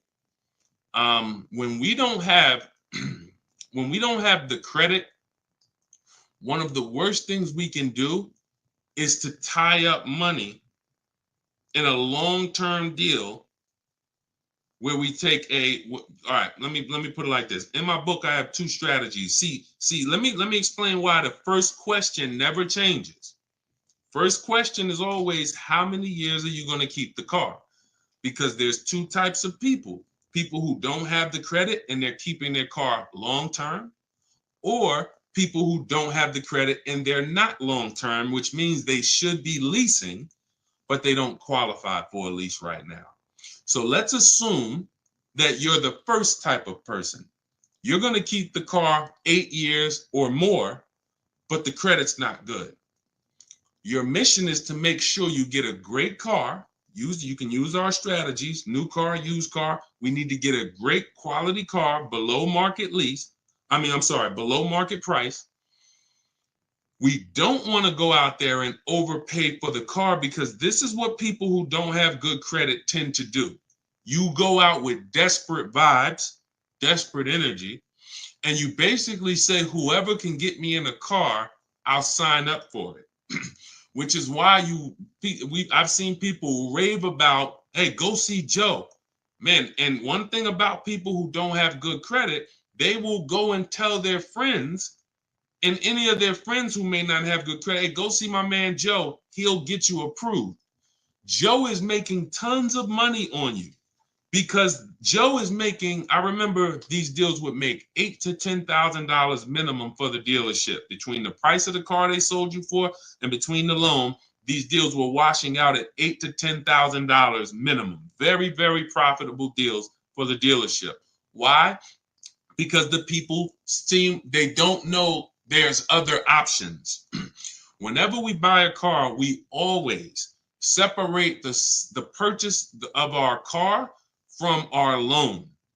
We don't mix these two things, because we need to get bids.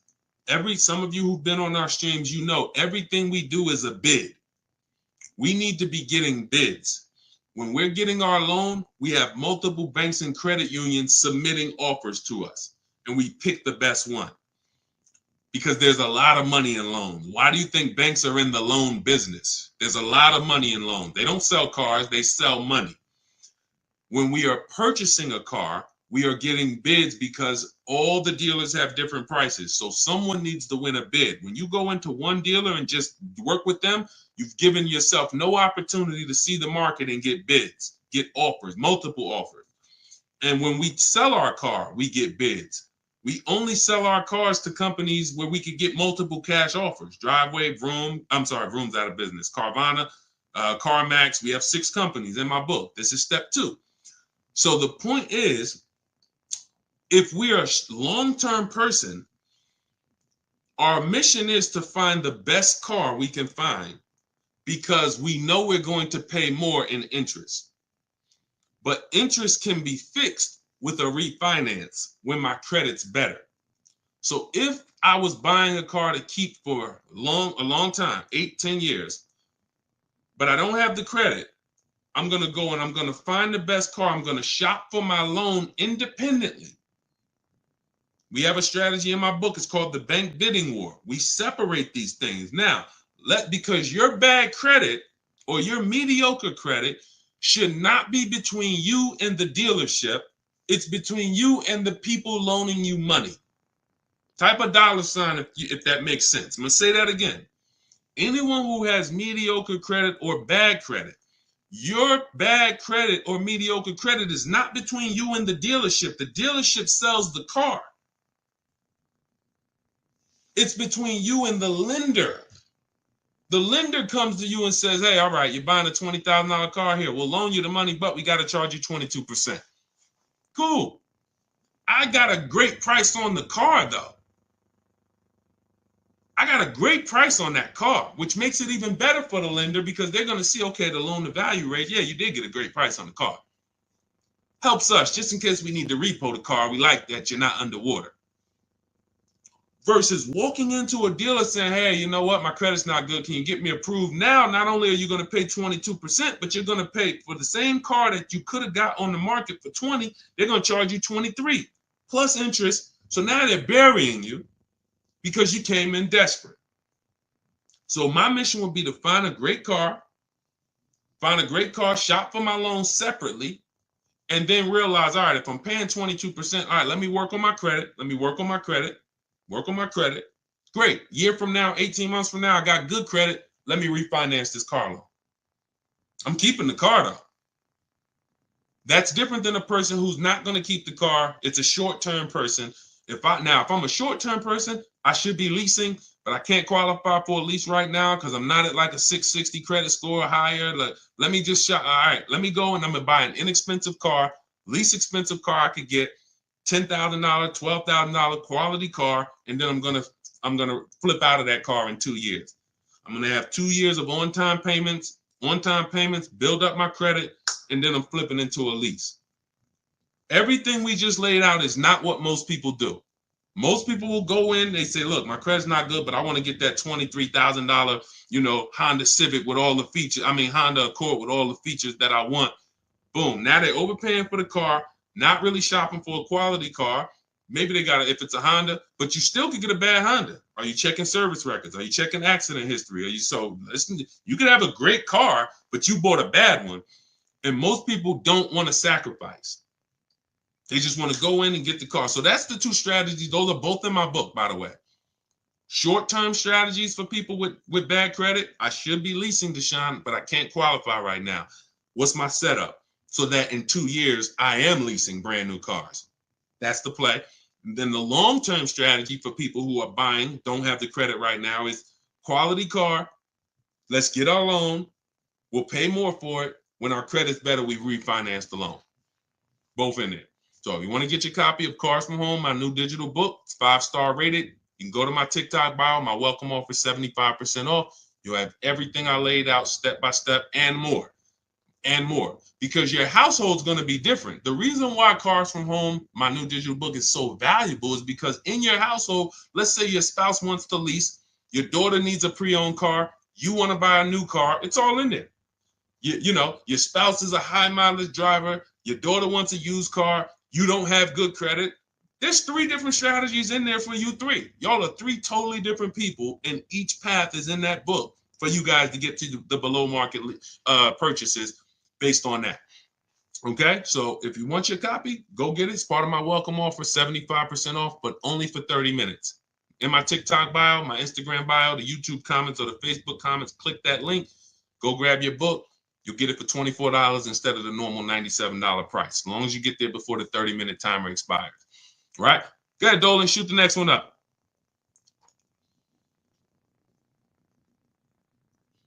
Who's getting value out of the stream? Type a dollar sign in the comments. Type a dollar sign if you're getting value out of what we do here. We hold ourselves accountable to not holding back. The reason why, we never hold back. It's all about, if you can remember all of this. I got tons of free videos that's been hitting the airwaves for 3 years. You want to try to maneuver through them all, piece stuff together, God bless you. You want to come on the stream, listen, try to piece it together, God bless you. Some of you like, yo, I ain't going to remember all of this. Let me go get the blueprint. Let me make sure no matter what I can reference it. Okay, everything's in the blueprint. That's the purpose. We make sure you can get the information no matter how you want it. No matter how you want it. Some of you who like Deshaun, you work with people. I see you showing a lot of people in your Facebook group. Yeah, we work with people all the time. I've worked with over 2,000 people since 2021. We have a video where we could, jump in a Facebook group where we do Zoom calls twice a month. Just go to my bio, go to the same links. You'll see, Dolan, can you post that link for the Shop with Deshaun in the comments for YouTube and Facebook? Those of you who want to know about us actually shopping together, that's fine too. Again, get in where you fit in. Whatever, I don't care how you get the information, use it so that you can keep this money in your family's bank account and out of these cars. These cars are sucking up people's money like relentlessly. How do you see the new presidency affecting car buying and rates? Whatever the market does, there's always three prices: above market value, below market value. We got deals. Let me show this deal that Bonita got during the pandemic, which has been historically, they say, the worst time to purchase a car. Now, I told people for years, if you didn't need to purchase, hold out, let this whole thing blow over, unless you had a vehicle to sell. Because if you had vehicles to sell that you could sell, cash out, because they were worth $7,000 to $10,000 to $12,000 more than they would be worth today. But for those who you were just adding a vehicle, if you didn't have to do that, we didn't do it. But if you had to do it, we had people who needed cars. Come on in. Let's show you how to get below market deals, even when the market's high. Bonita gets her Kia Telluride, December 2022. This is still when people were paying $5,000 over sticker for Kia Tellurides. She stays at home. She uses our system. She gets multiple offers. She gets a $45,000 Kia Telluride, $600 a month. In fact, it's an S, might be 46, $600 a month. Now, I told you what my neighbor got it for this year, $479. We don't know if it's the same model, but let's just figure it's similar. So below market at that time, the below market leases on Kia Tellurides was $600, because there were people leasing them for $700, $800, $850. I wish I could find them. They're everywhere. Some of them are still in those leases. They can't wait for them to expire. They're still paying $800 a month for their Kia Tellurides. She got it for $600. So no matter what the market does, the key is knowing how to get below market deals. And how do we get below market deals? It's very simple. We need to get enough offers to see the market, and then we pick the best one. It's very simple. You can't get below market deals going into one dealer or two, because that's not the market. That's two dealerships.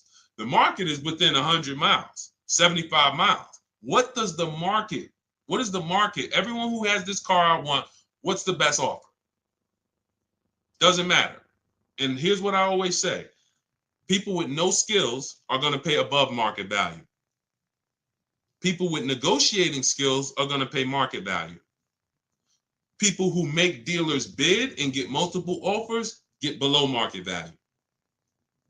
Because there's no I could say to a negotiator, here's how I know. Negotiator comes out the dealership. Hey, yeah, man, I just got a great deal, man. I worked them over. I've been coming back for 2-3 months working them over. Okay, are you willing to bet $1,000 that I can't get a better deal than you? Nah, I don't know. I wouldn't take that bet. Why not? You've been working them over. Yeah, but I wouldn't take a better. Now, I probably can't. I'm not gonna get a better deal from you from them. But for that car that you just drove out here with, bet me $1,000 I can't find a better deal than that in this market from home. Nah, I'm not gonna take that bet. That's why negotiators don't get below market deals. There's no confidence that they actually got a below market deal because they haven't seen the market. They go into one dealer, maybe two, they negotiate. There's no confidence. On the opposite end, you could have a person with no negotiating skills, which is what I love. The people with no negotiating skills, you're the people who we love, because you don't come in thinking you got the whole thing figured out. Negotiators, you got to come in unlearn because they want to bring all this old stuff that they do into a new system. You can't put new wine in old wineskins. So you come in, blank canvas, somebody like Zafrina, stays at home, $65,000 Jeep Grand Cherokee electric vehicle, $579 a month. It's her best offer out of all the offers. She said, look, used all the scripts, email scripts, contacted the dealer, sealed the deal on this lease, $579 a month. That's a 0.88% lease. She didn't get that negotiating. That didn't come from negotiating. Look at Ansley. In fact, look at Rosalie. $60,000 QX60 Infinity 2024, $592 a month. I'm gonna leave that up for the people who will read it. $592 a month. Not from negotiating. She didn't get that going back and forth, sweating, sitting at home, letting the market come to her. So a presidency is not going to change anything. No matter what the market does, we are going to be getting below market lease deals, below market purchase deals, below market used car deals. It's not going to change. People with no strategies are going to just broadcast to you. There's no deals out here. When you hear that, don't believe it. Look, if you're in our world, all you'll do is just feel bad for them, man. Listen, man, you should check this book out. Get all these offers, man. You like call around. Even if you tell them, call around. Get at least 5 offers. Even if you can't get them to come over to our world, totally. Hey, call around, man. Call a couple dealers. Get at least 5 offers. Don't just go to this one-to-one thing. Oh, man, yeah, cars are expensive now. Anyone talking like that, they don't know how to shop. So what they want to do is broadcast that to you and have you be like, oh, there's no deals out here. Now you walk into a dealership and you just like, hey, yeah, man, you know, I know it's no deal. I think about we used to get deals back in the day, man. We would get big discounts off, and the car salesman sitting there like, yeah, it's crazy how the market's changed, right? Like we can't even, you know, these cars are now selling for, you know, there's no cars out here, right? You know, inventory is still limited. Is it? Yeah, man, it's, yeah, after the pandemic, you know, we had the pandemic with the chips, you know, we had the, you know, then we had the strike. You remember the auto worker strike? Yeah, that's right. Dang, man, it's like we just keep getting hit like, oh, and then we just got to pay it, right? It just falls on us. Yeah, it's sad, but look, here's what I do. I'm going to talk to my manager, and we're going to make you the best possible deal we can. I guarantee you that. All right, man, you're going to have to work with me. Man, you sitting there with a shark.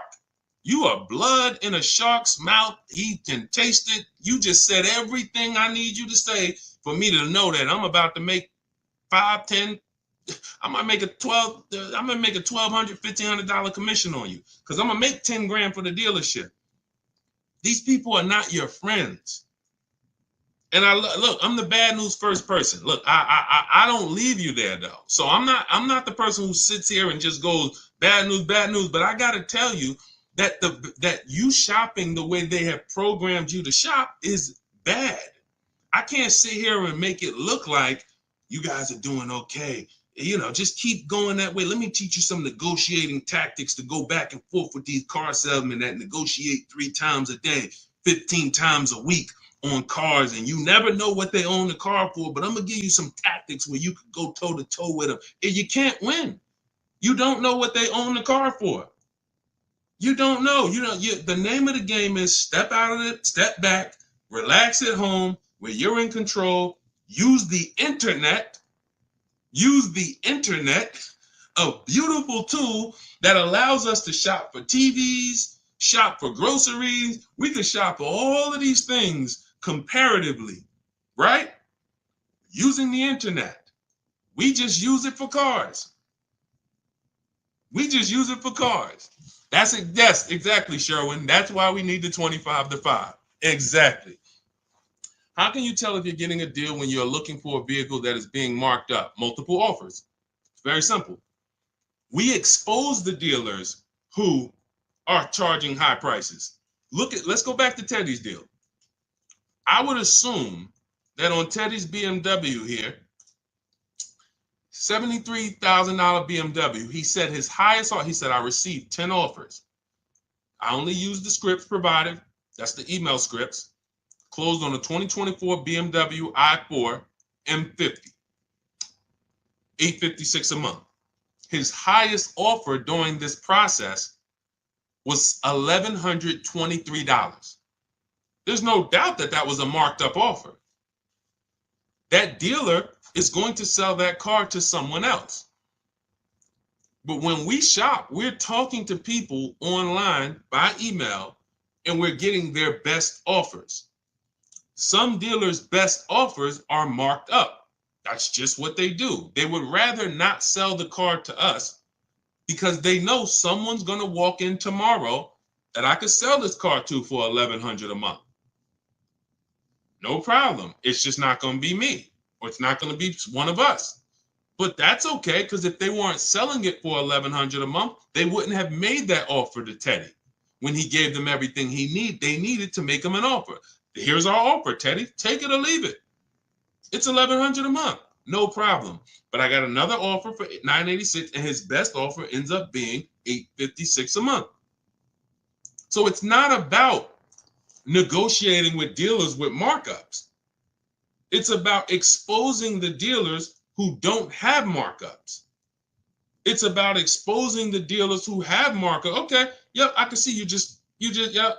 Hey, this one dealer said it's no rebates on the car. He didn't include the rebates in our offer. That's fine. Hey, this other offer over here, great.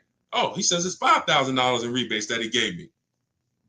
What's the difference? One's a liar who wants to make a lot of money, and one's not. Now, if you were in that dealership negotiating back and forth with that liar, you can't win. You might think, oh, he took off $5,000, but he still has another $7,000 that he's not taking off no matter what. He'd rather you leave and say, hey, look, well, I'm not going below that. That's our best offer. That's not the market's best offer. That's just our best offer. He's not lying to you. But his competitor that's 45 miles away, oh, his best offer is $10,000 less. This is how different the market is. This is why the 25-5, Stephen, is Sherwin, is it's just the beautiful. Wait, we just got the live paused on Instagram. Oh, I think we hit the time on Instagram. Well, either way. So that is what that's the name of the game. You have to see for yourself. Again, all of these people we've talked about so far, the people who I've shown you, you can see a lot of people in my comments on some of my bigger Facebook social media videos. You'll see people who just post, because we get DMs all the time, we get emails all the time, all the time. Yeah, I just use this. Like, I haven't even read some of these because I don't really. These emails are a little harder to bring in, because I like to bring in the pictures when people show me. I like when people send me their pictures as well as the details of the deal. But we get these all the time. Look, for my new car, I'm at 1.34%. So I know, thank you, capital letters, I know I got a good deal. Look, using your strategies, I calculate that I did not get a good lease deal on the Pathfinder, which turned out to be 1.64, but that won't ever happen again. Awesome, Kamika. Oh, Kanika, sorry, that looked like an M. So she assessed using the 1.5% rule. She did her math for her old lease, and she's like, dang, I didn't get a good lease deal last time. Perfect. But she's like, it's never going to happen again. Now this new lease deal, for my new car, I'm at 1.34. So I know I got a good deal. Further proof that there's about $10,000 difference in the price of these vehicles.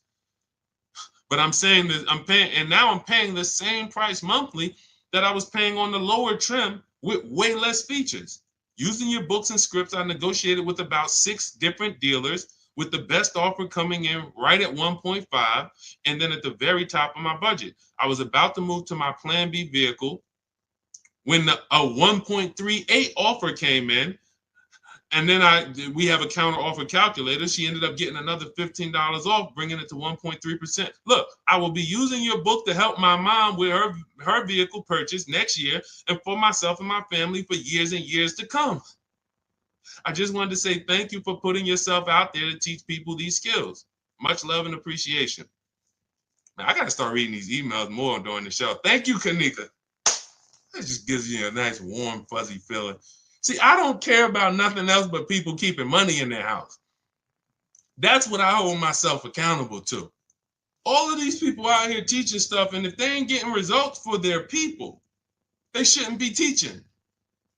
I don't care about no followers. What the heck do I care about followers if the people who following me ain't saving money on cars? What does that do? Oh, you got 2 million followers. Who's saving money on cars? Who's not going to dealerships? Who's sitting at home enjoying car shopping? Probably about 50,000 of them. That's who I care about. I appreciate all the 2 million, but the 50,000 is who. They're the ones who results. That's all I care about, man. Thank you, Kanika. That's beautiful. I might have to read one more. Hold on, because I pulled these into the show, but I'm like, I haven't read them in a while. Hold on. Thank you so much for these resources. I read your entire book last night. I've already been underway and trying to put my deal together. What a great book. I have my quotes together, and now I'm ready to take the next step with the calculator. We have like 5 calculators in the book that we invented. Can't get them on Google. Literally counter offer calculators, budgeting calculators, stuff that, we invented. Wrote the code for it. It's in there. However, he just said, however, I do see your lease calculators for 12,000 miles per year. Do you have something I can use for 15 per year? So that was just a question that he wrote to me, just saying how great the book was and him having a strategy. And then, once he gets to the next stage, he sees we adjust the miles after. So again, it's all step by step. When we accept offers at 12, but we know we need 15, we always see sometimes because people think ahead, they're like, wait, hold on, I need 12, I need 15, I need 18, but it said we shop for 12. But once you shop for 12 and we're reviewing our offers, that's when I say, now here's when we pick the best offer and then adjust our mileage with that dealer. We need to find the best dealer first, then we adjust our offers. Okay? But yeah, I mean, it does. See, it's the confidence of having a plan. You can hear that when he was writing, he's like it's different. I'm shopping with a plan now. I'm not out here winging a $50,000 transaction, kind of shooting from my hip, hoping I don't make a mistake. It's like I have an actual process to follow, designed by a car dealer or a car salesman. I wouldn't call myself a dealer, even though for 4 years I ran a brokerage. So technically that is a dealer, but I've been inside car dealers for 14 years. So we wrote the process from the inside. So, okay. All right. Let's go, Dolan. I know, Dolan, you said we trying to go 2 hours, but I don't know, man. Like, text me in the private chat, man. I don't know about it. After about like my voice, let me drink some water.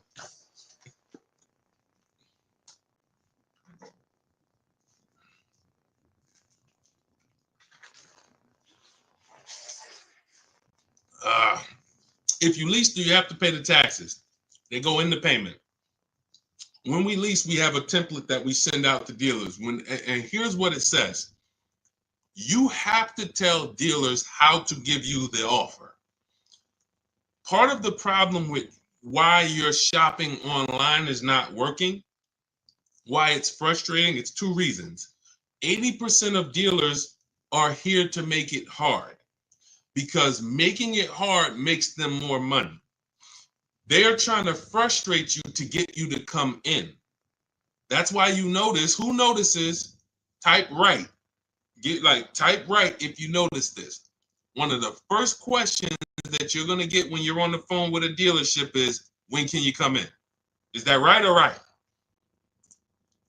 Right?